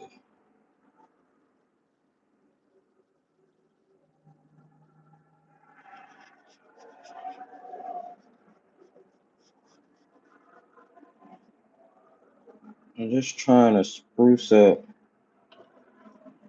the color on the bow, still leave a bit of a highlight in it, blend it so that we don't get harsh lines.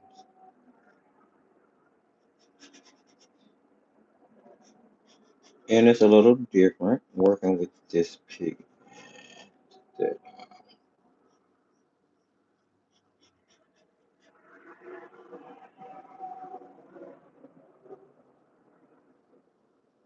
So it's layerable. As you can see, the layers will build. It's definitely. With each one that you allow to dry, you're able to build more saturation. It still has a bit of a grainy effect to it, which is kind of surprising considering the fact that I'm using the palette technique, which tends to smooth stick medias out. I'm actually surprised that it's still as grainy as it is. But this paper also has a little texture on it too. So,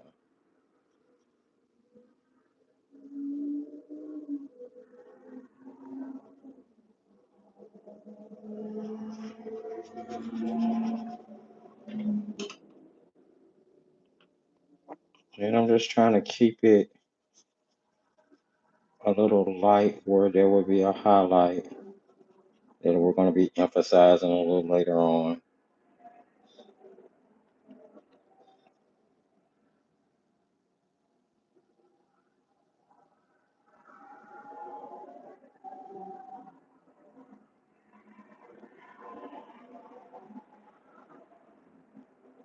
Yeah, I definitely think they may work a little bit better in the direct to paper scenario, not unless I'm just putting too much water in the palette mixture, which could be the case.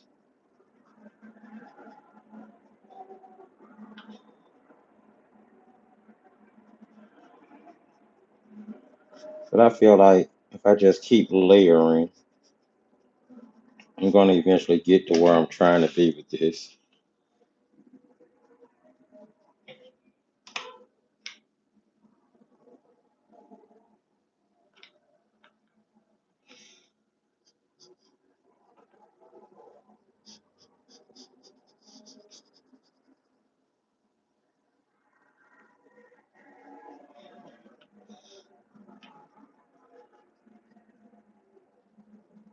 Okay,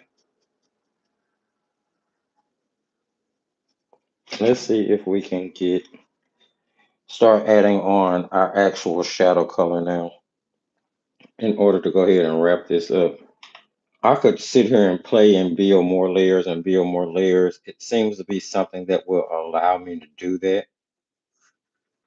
Even on this, like, only 25% cotton paper, it seems to be something that would allow me to layer and layer. Now I've lost my original lines, but that's okay.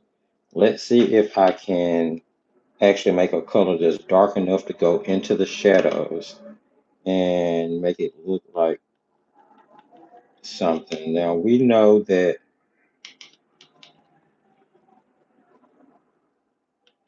I might have to just use black to go ahead and wrap this up. Use black directly from the pigment stick. And I'm trying not to.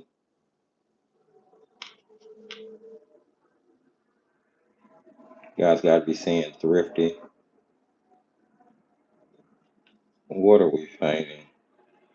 We're trying to paint this bow and make it look or something. I don't want to go back with that green. That green kind of dulled it down and didn't really give me what I wanted.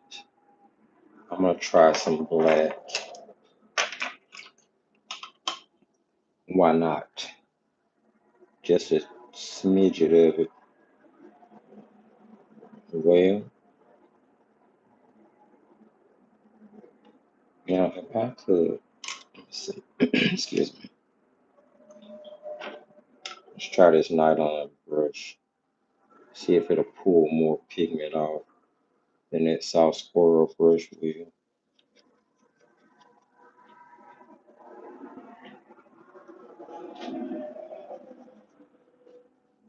Mm, maybe just a touch more black in it.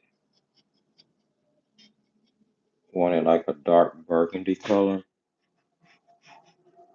And I'm using the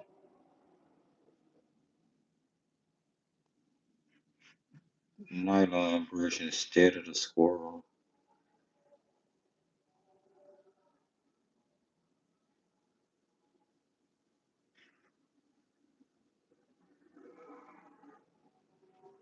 Now let's hope that presents more like a shadow when it dries than the original color. As you can see that there's quite a shift from wet to dry when you're using it like this because you're adding a lot more water than you would be if you were just using it direct to paper. So although you can use the other techniques with it like palette painting or putting the pigment from the lid, I think the best application would probably be um, to use di- use direct to paper as much as you possibly can. My earpiece is telling me that it has a low battery, so if it goes out, the regular phone audio will pick up. You guys just have to let me know because I have to speak up. But we're almost done. I'm about to start putting on the details right now. The paper seems dry enough for me to work on, so we're going to put in the folds in our bow, all those good little special details and put some highlights on, we're gonna be good to go.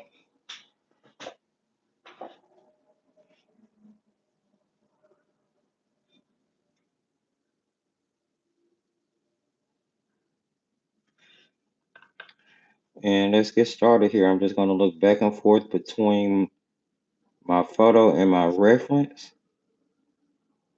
to see if I can keep things on point. And I think I'm gonna use the red and the black. I like the way that looks better than that red and green.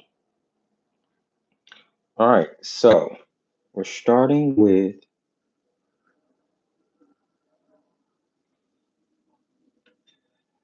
uh,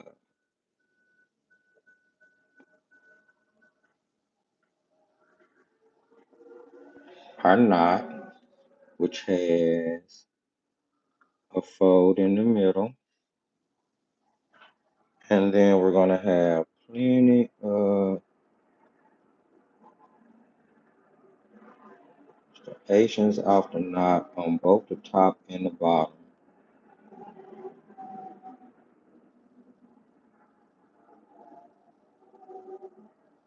Leaving some light in the middle.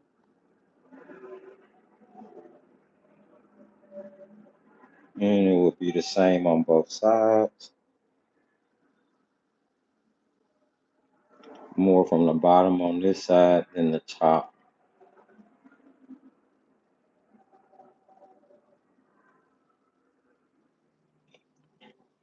Now I'm probably gonna just grab a little black directly from the lid. And we're gonna have to add our shadows in.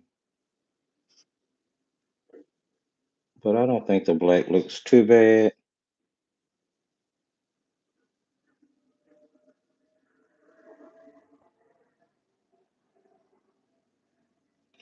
Again, I'm going for as realistic-ish of a look as I can get with these on my first try of using them. There's going to be a fold here, kind of V'ing off, and one here that V's off in the shape of the actual bow. So everything I do at this point, I will be doing in the shape of the actual bow. So all of my coloring, keeping it directional.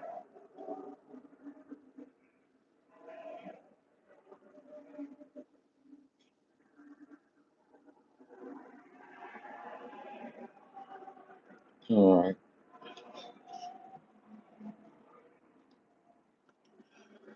Let's see here. We have this area that kind of folds in.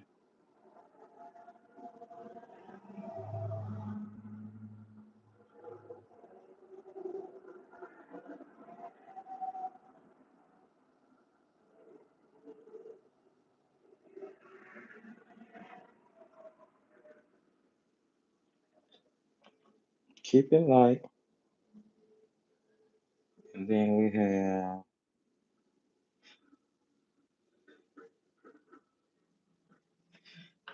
it's not really strong.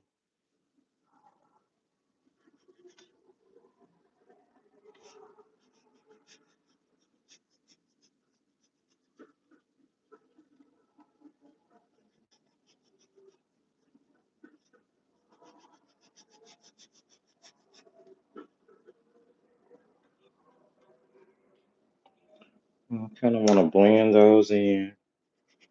So I got a little water on my brush just to hit the ends of it.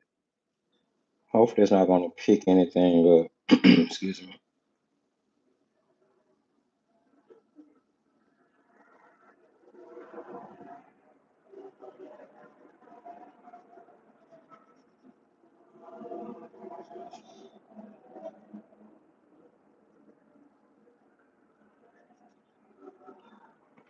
putting just a little shadow on the end before I go in with the black. Like I said, they get pretty diluted with the water. This is definitely a layering experience. You would have to layer to really get the saturation of color that you want. And I really feel like the more water you add to it, the more you're lifting. You may actually start to lift off some color, maybe.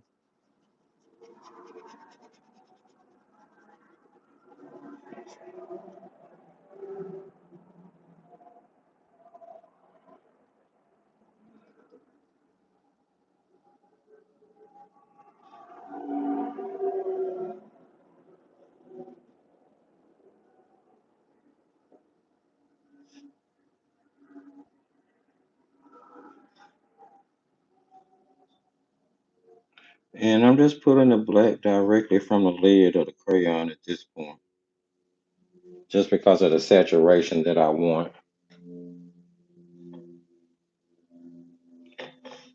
Mix it a little bit out on the palette just to make sure it's not harsh. And then I'm kind of going in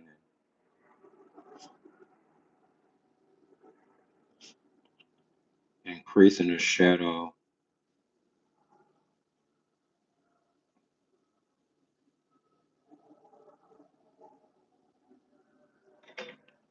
I would definitely want to work with these a lot more with this composition that I'm doing. I really would.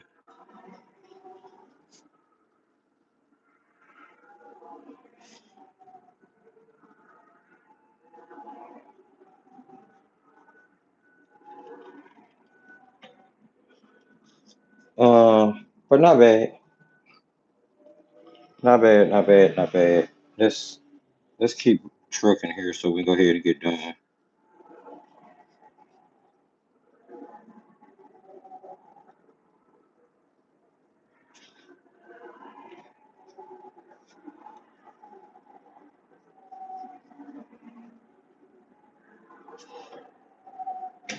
Now these should be much darker and much saturated, but I don't know, maybe I had too much water in them.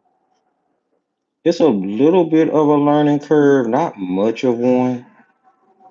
Like if you've ever used any water soluble pastels before, you pretty much had a hang of it.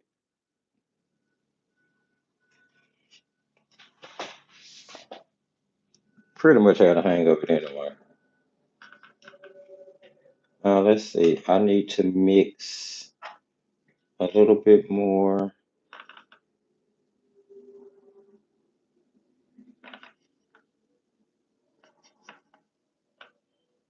I'll probably put the shadow under this bow off camera.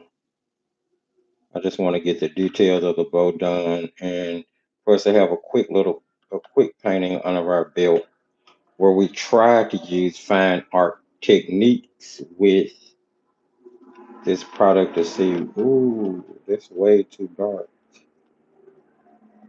With this product to see what it would give us. Add some more red to that because that's way too dark.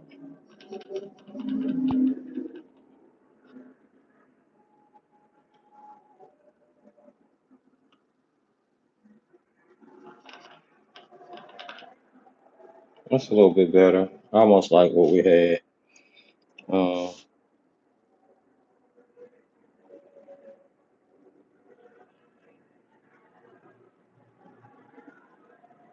it's a little bit darker. That's okay. We're gonna roll with it anyway.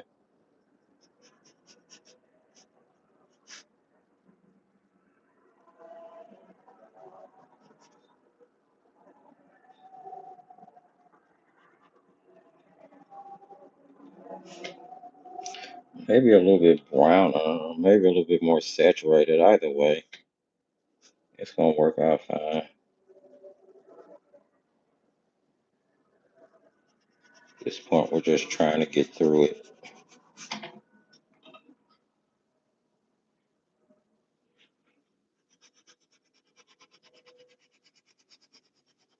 Just gonna try to blend that to get rid of any harsh lines. It really actually kind of looks cute. See if I can enhance that a little bit more. And this is what you should do. You should play with your products. Figure out what works for you, how it works for you, whether you like the way it works, things of that nature. I don't know. I kind of like that side a little bit more. Let me see if I can spruce this side up to catch up and feel halfway the same.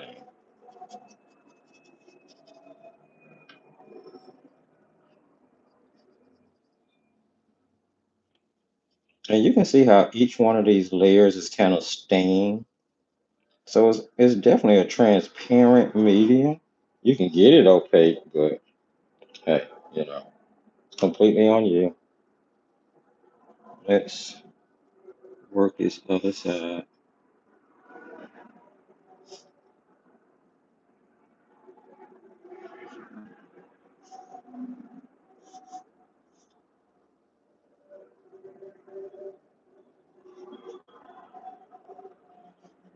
Black comes in handy.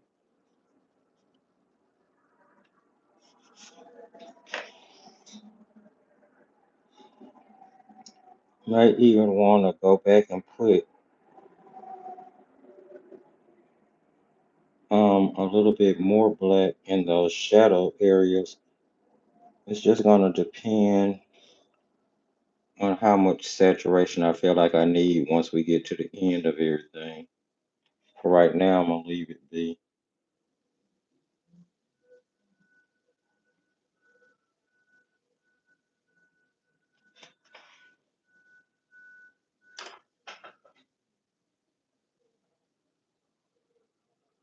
Anybody still here? If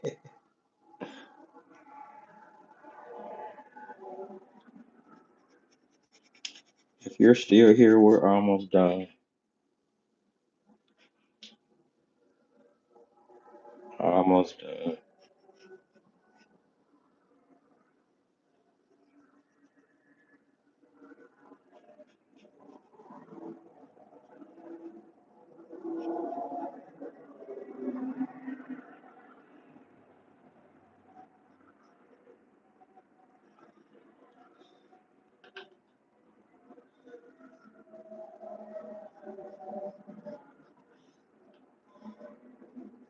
They're a nice pastel overall, though.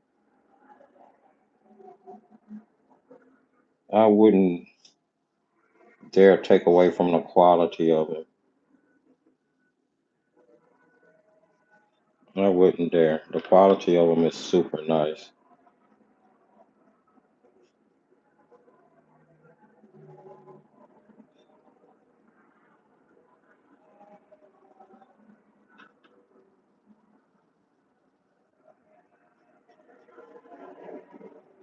And I just love the fact that I can just continue to layer and the color will continue to just get deeper and deeper.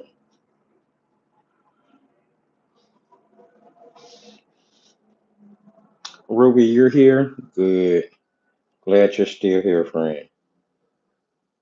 We still trucking along.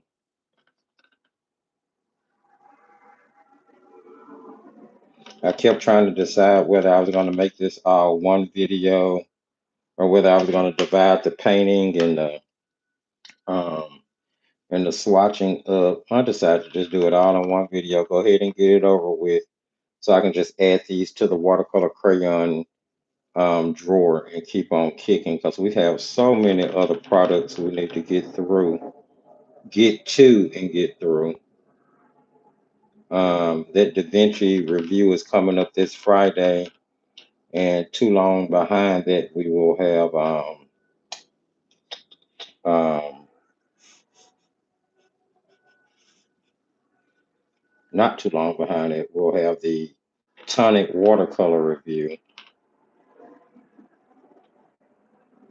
which should be cool.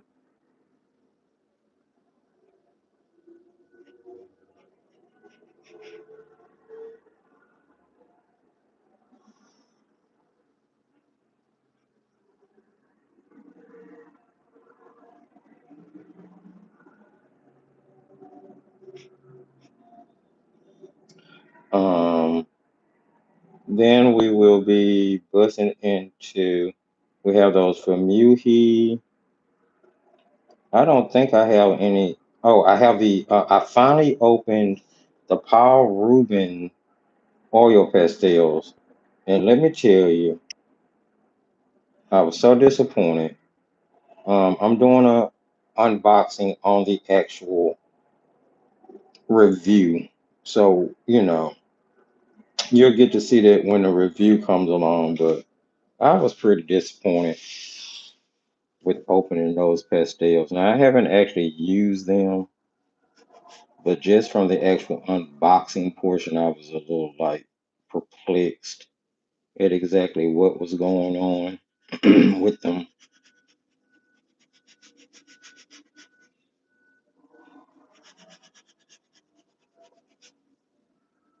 And what I'm doing is just adding in a mid-tone, although the mid-tone has black in it, which is not something you normally see. I just felt like it worked well here, so hey, I'm doing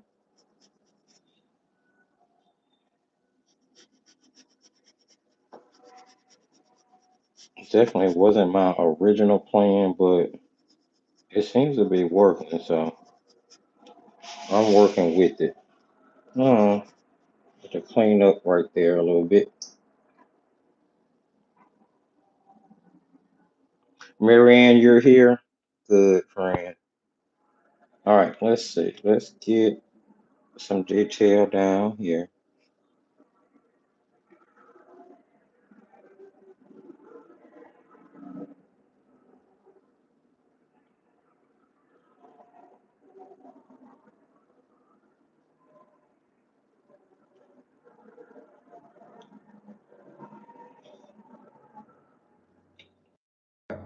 Pretty stark. Now I just had heard my earpiece say goodbye, so the volume probably changed. I'm gonna try to speak up, make sure you guys can hear me, but it probably did change just a little bit.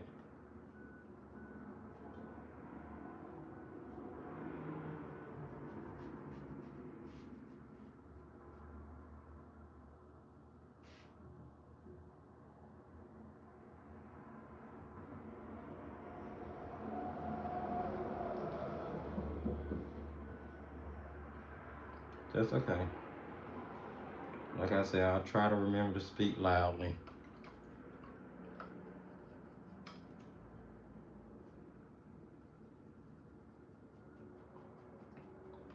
Plan that out just a little bit in both those areas.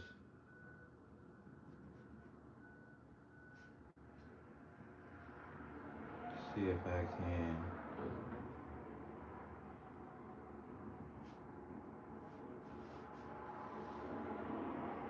put a little.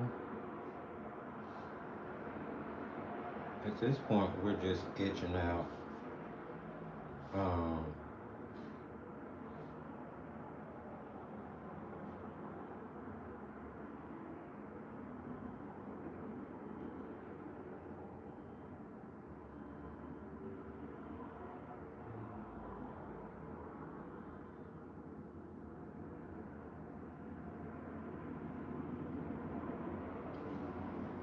just trying to, because it disperses so easily in water. A little bit of extra water sitting on the paper. You see how that kind of got lost? So I'm going to leave that there. I'm not going to try to blend in anymore. I'm just going to add on, try to add on some super saturated black here. I may need to grab a color pencil. So I'm going to increase, based on what I use, I'm going to increase the dark in here so that it catches up with everything else.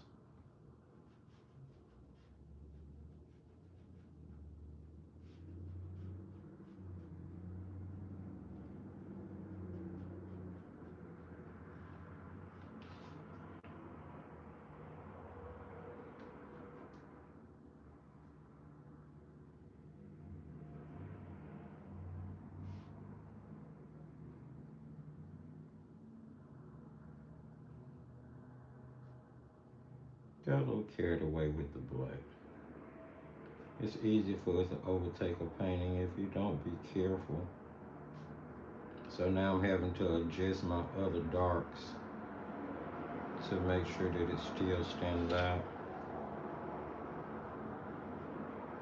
But nonetheless, we're gonna hit this big baby with a hair dryer, put some shadow on it, I mean some highlight on it, and it's gonna work out just fine.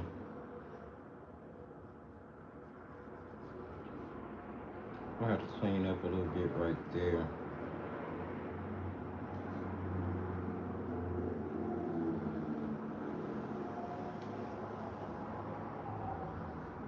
I'll just blend it in. Let's blend some darkness into the top, just so to have a little bit more contrast like the bottom.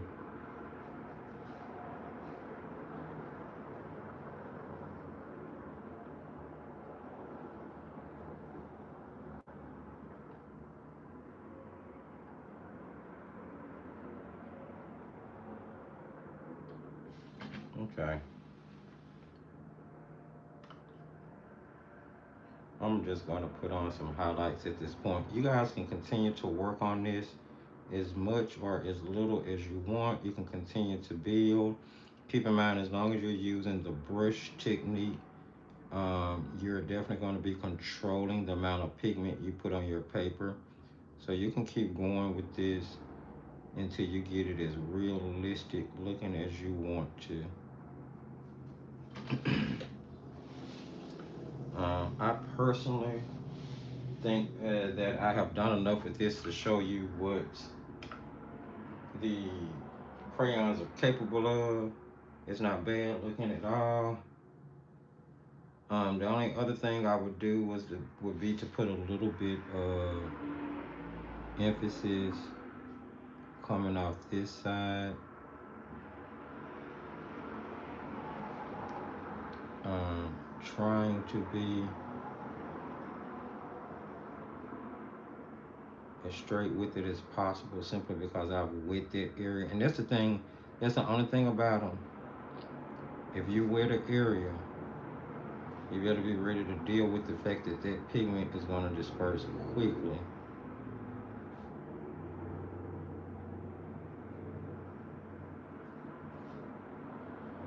So I'm trying to use as little water as possible when I do this. And that's just to add a few more folds into the bow. That's it.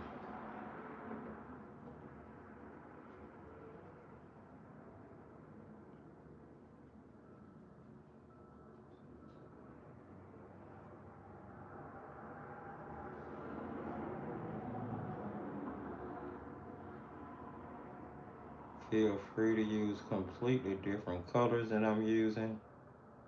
Make it unique, make it your own.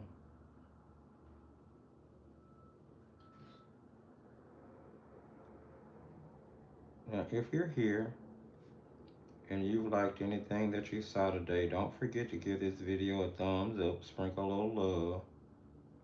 Feel free to share the video if you would want to. Maybe someone else would love to see what we talked about as far as these woodies are concerned today. Maybe give this quick little painting a try. Something that's not too complicated first off the bat to try with these. All right, I'm gonna dry this and then throw on some white highlights. I really need to put a shadow down, but I'm gonna worry about that later. And I definitely need to darken this portion first though, before we cut out.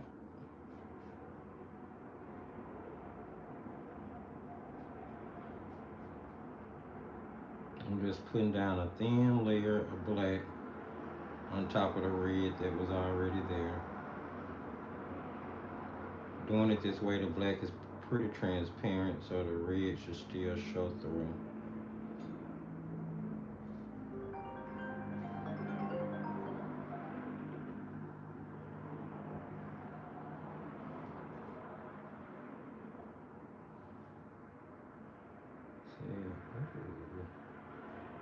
That's a little dark. That's okay.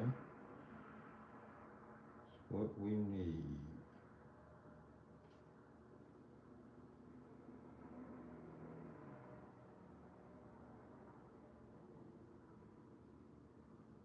I keep going outside the lines.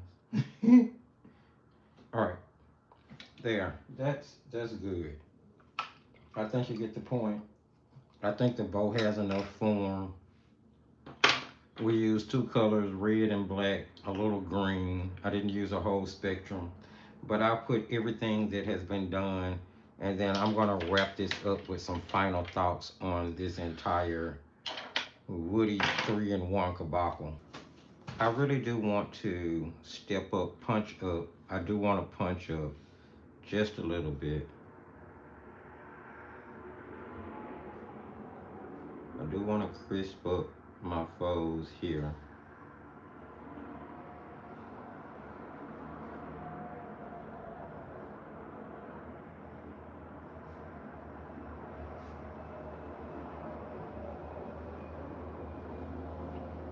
Even for it to be as opaque as it is, there is definitely a shift. Definitely a shift once it dries. And I'm not sure if that shift, if you know, painting this way with it will ever get you past it.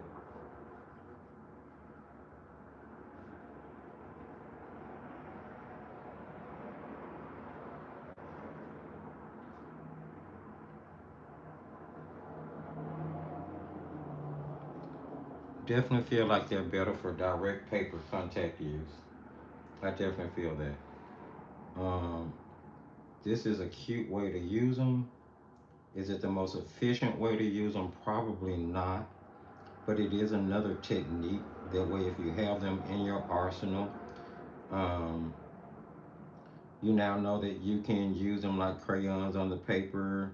You can turn them into washes on a palette. You can paint directly from the stick like I'm doing right now. There are just so many different ways to use them. And hopefully, if you already have them, this is going to help you. If you don't have them, hopefully this will help you decide whether you want them, or if you have another medium that's close to this, it'll help you just see other ways to use that medium as well. I'm gonna first start off with my white gel pen and trying to clean up this little area of craziness I made over here where I got outside the lines. If you're painting on a white paper, this should work out just fine. If you're not painting on white, you know, it's gonna show up a little bit better. I mean, the white gel pen will show up a little bit more. But I just want to kind of block out that little mistake I made so it won't be too noticeable. All right, let's see, where would we have, I'm gonna have my light coming from this way, so we're gonna have light that will go across the top. If my gel pen will go on top of them. Uh-oh, let's see. Let's get this joker going. Here we go. So it will go around the top of the bow because light is gonna hit the top of that bow. And it's okay if the line is not like completely connected, if it's broken, because light would refract that way, and gonna have sort of the same effect going across the top end on this side.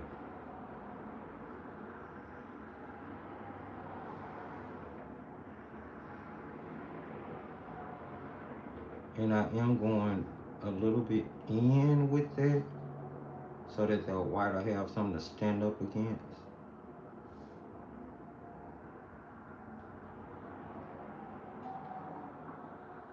um there's definitely going to be some white happening across the top end, and you would get that caught in the actual bow, you know, the fabric on the bow.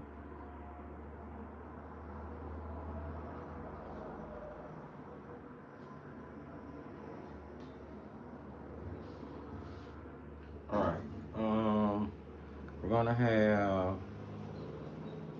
of course, some light that hits those darker, top of those darker folds. And then you'll have some that hits those little folds there as well. And maybe it goes across just the top part of the bottom, but it wouldn't be under there like that. Just kind of emphasize the top part of that. Then of course we will have the same thing happening on this end. I'm gonna switch that uniball, which typically goes on top of anything, seems to be having some issues. So I'm gonna switch over to this little generic one. Let's see how it does. There definitely seems to be an issue with the gel pen sticking. I might should have used white gouache instead.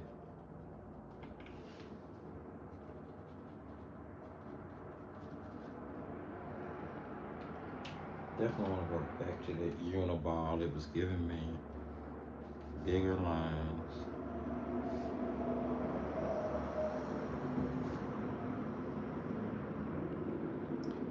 And then we're gonna have light that would come down the sides of it, sort of giving it. And you want to do that in the shape. If on the fabric, I'm just putting that highlight down that area of fabric where it would be raised a little bit. You don't have to do any of this. I like my white pen. Everybody knows that. I feel like it enhances so much. You don't have to use your white pen at all if you don't want to. It's just something I like to do. I think it just adds so much to it. All right. We would have highlight coming out anything that it could touch on this end. That little piece would catch light. This piece would catch light, maybe not straight down, but it would catch light. That top of that fold would catch light. Maybe on the back part of this end of the ribbon would definitely catch light.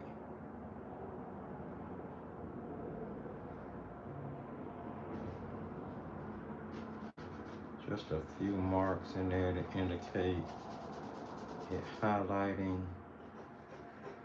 Same thing on this pen.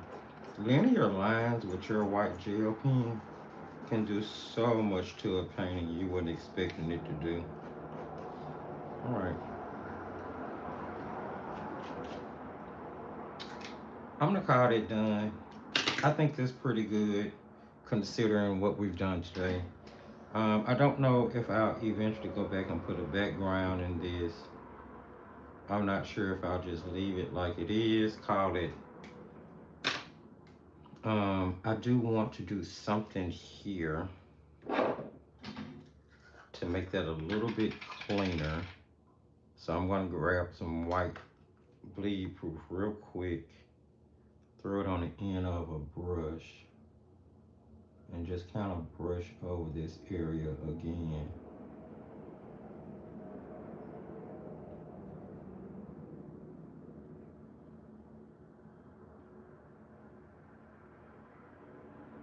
Now, if I decide to put splatters in the background, they're gonna hit that area and look a little weird. Well, why not, right?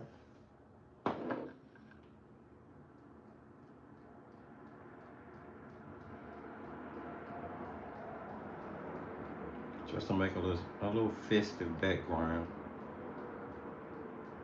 Since we didn't put down shadow, maybe the bow's hanging on the wall or something. I don't know.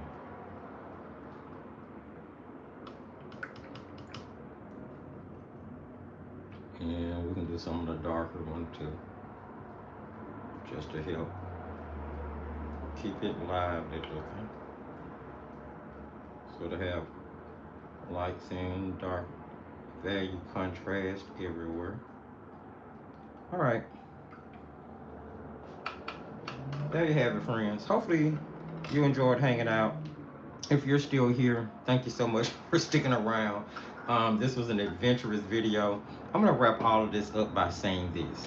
I believe that this is a really nice product for what it is. I believe that you're getting something that's fun, easy to grip and hold, super water soluble and dissolvable, pretty pigmented based on what they are. Um, they are easy to work with. They're creamy on the paper, and I did use them on a 140-pound paper here, which does have quite a bit of texture to it. That all worked really well. You get a okay range of colors. If you get the 18, you're going to get about 10 standard colors and well, maybe 11 standard colors and 6 pastels, if I'm not mistaken. I do know that you can buy the pastels in a separate set if that's what you chose to do. So I have no issues with that.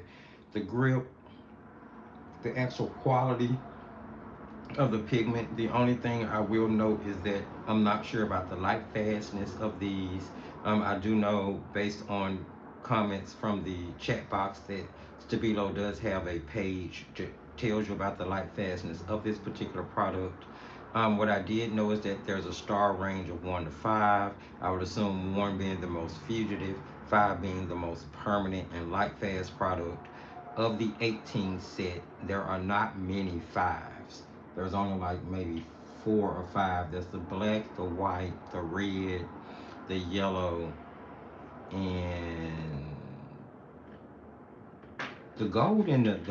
and the silver were 4 stars. So I think those are the other two that were probably the most light fast. Outside of that, all the other colors range between 1 and 3 stars, which 1 would be fugitive and 3 stars would probably only be somewhere around fair or good. So there's that to take into consideration, especially if you're talking about using these in a fine art sense or using these for commission work, something you're going to sell, something you're going to hang on the wall directly into sunlight, or whether you're going to be mixing them into a mixed media project where you're using more light fast products. I think all of that is something to keep in mind.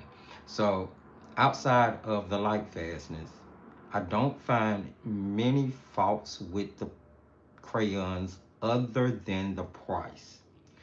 The amount of product that you get for the price, I do feel is a little bit ridiculous. And if they could be repriced um, to make more sense with what you're getting, and the fact that it's a kids product that really does target the scholastic market versus the fine art market, then I would say go for it. But if you were to ask me right now, here and now, I probably would not recommend this product solely based on the price and the fact that they are priced that high for a kids product where most of the colors do not carry an excellent or very good light fast rating from what I'm able to see and experience. I would definitely say the Neo Color 2 by Karen Dosh is a much better buy. They're going to work predominantly the same way. It's going to make sense that you pay the money that you pay for them because they are a professional product, which are made for fine artwork that does target the professional market. They're going to have more third-party light fast testing that are probably done. And the Neocolor tubes have been out for decades, so they've been tested over and over and over again. So I just believe or feel like maybe that may be a little bit more reliable light, fast, and pigment information if you are into that. Now, if you're talking about just using these as a fun product and you don't really care about the artist information, I say, hey, if you can swallow the price that you pay for them, then go for it. But I will let you know that there are comparable products out there on the market that work just as well, that are not going to cost you anywhere from $35 to $50, depending on where you get them from. And the main reason I say that is because this is a 4.5 inch barrel, but there's only about an inch and a half of product in it. And for that reason, mixed with the uncertainty of the light fastness as far as commission work is concerned, then this is not a product that I would recommend right off the top of my head. If you were asking me, were they usable? Were they a good quality product? If you get them, will you enjoy them? The answer is probably so. Would I recommend them? I think that there are other products that you can find that work just as well, that have just as great quality, and do not cost as much money as these. But I am not poo-pooing on these in any shape, form, or fashion. They without a doubt get the job done, and they are a beautiful product. I just really wish Stabilo would revisit the price. So there you have that, friends. Hopefully, um, that gave you sort of some insight into the actual product, and you picked up on, saw something, heard something, learned something, or just enjoyed painting along to the things that went on in this live, then don't forget to give the video a thumbs up by sprinkling a little love if you're here live or if you're watching in syndication. Now, share the video. Sharing is caring. Maybe someone else would love to see um, this perspective or this side of knowing about the Woody 3-in-1. Um, yeah, if you're new or returning and you haven't subscribed, go ahead and hit that subscription button and that notification bell. We go live every Monday at 11 a.m. Central Standard Time. There's a pre-recorded release every Wednesday at 10 a.m. Central Standard Time. Every Friday that we have a product to review, there is a product pre-recorded release at 10 a.m. Central Standard Time.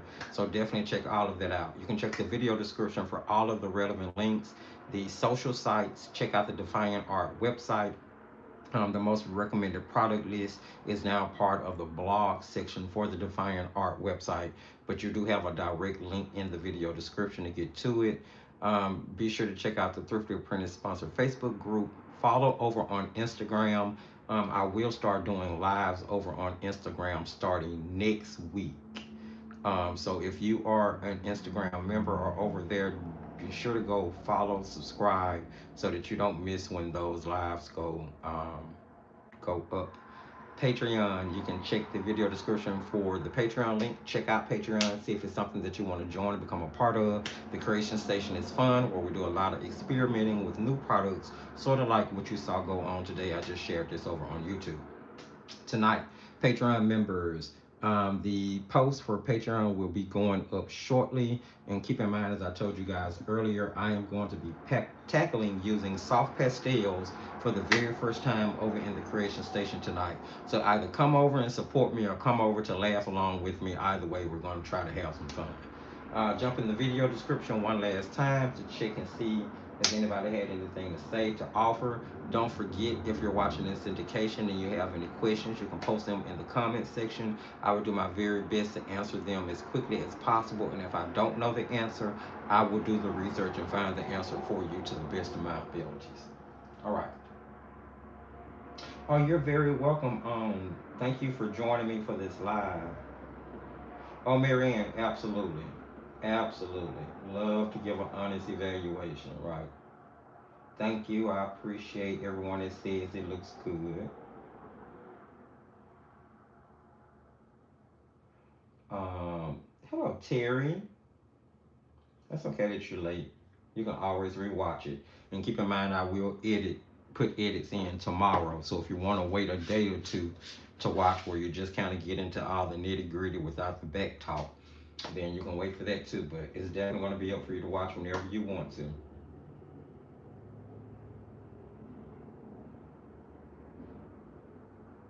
Mainly got them for mixed media. Yeah, they're gonna work well in a mixed media environment. Absolutely, absolutely.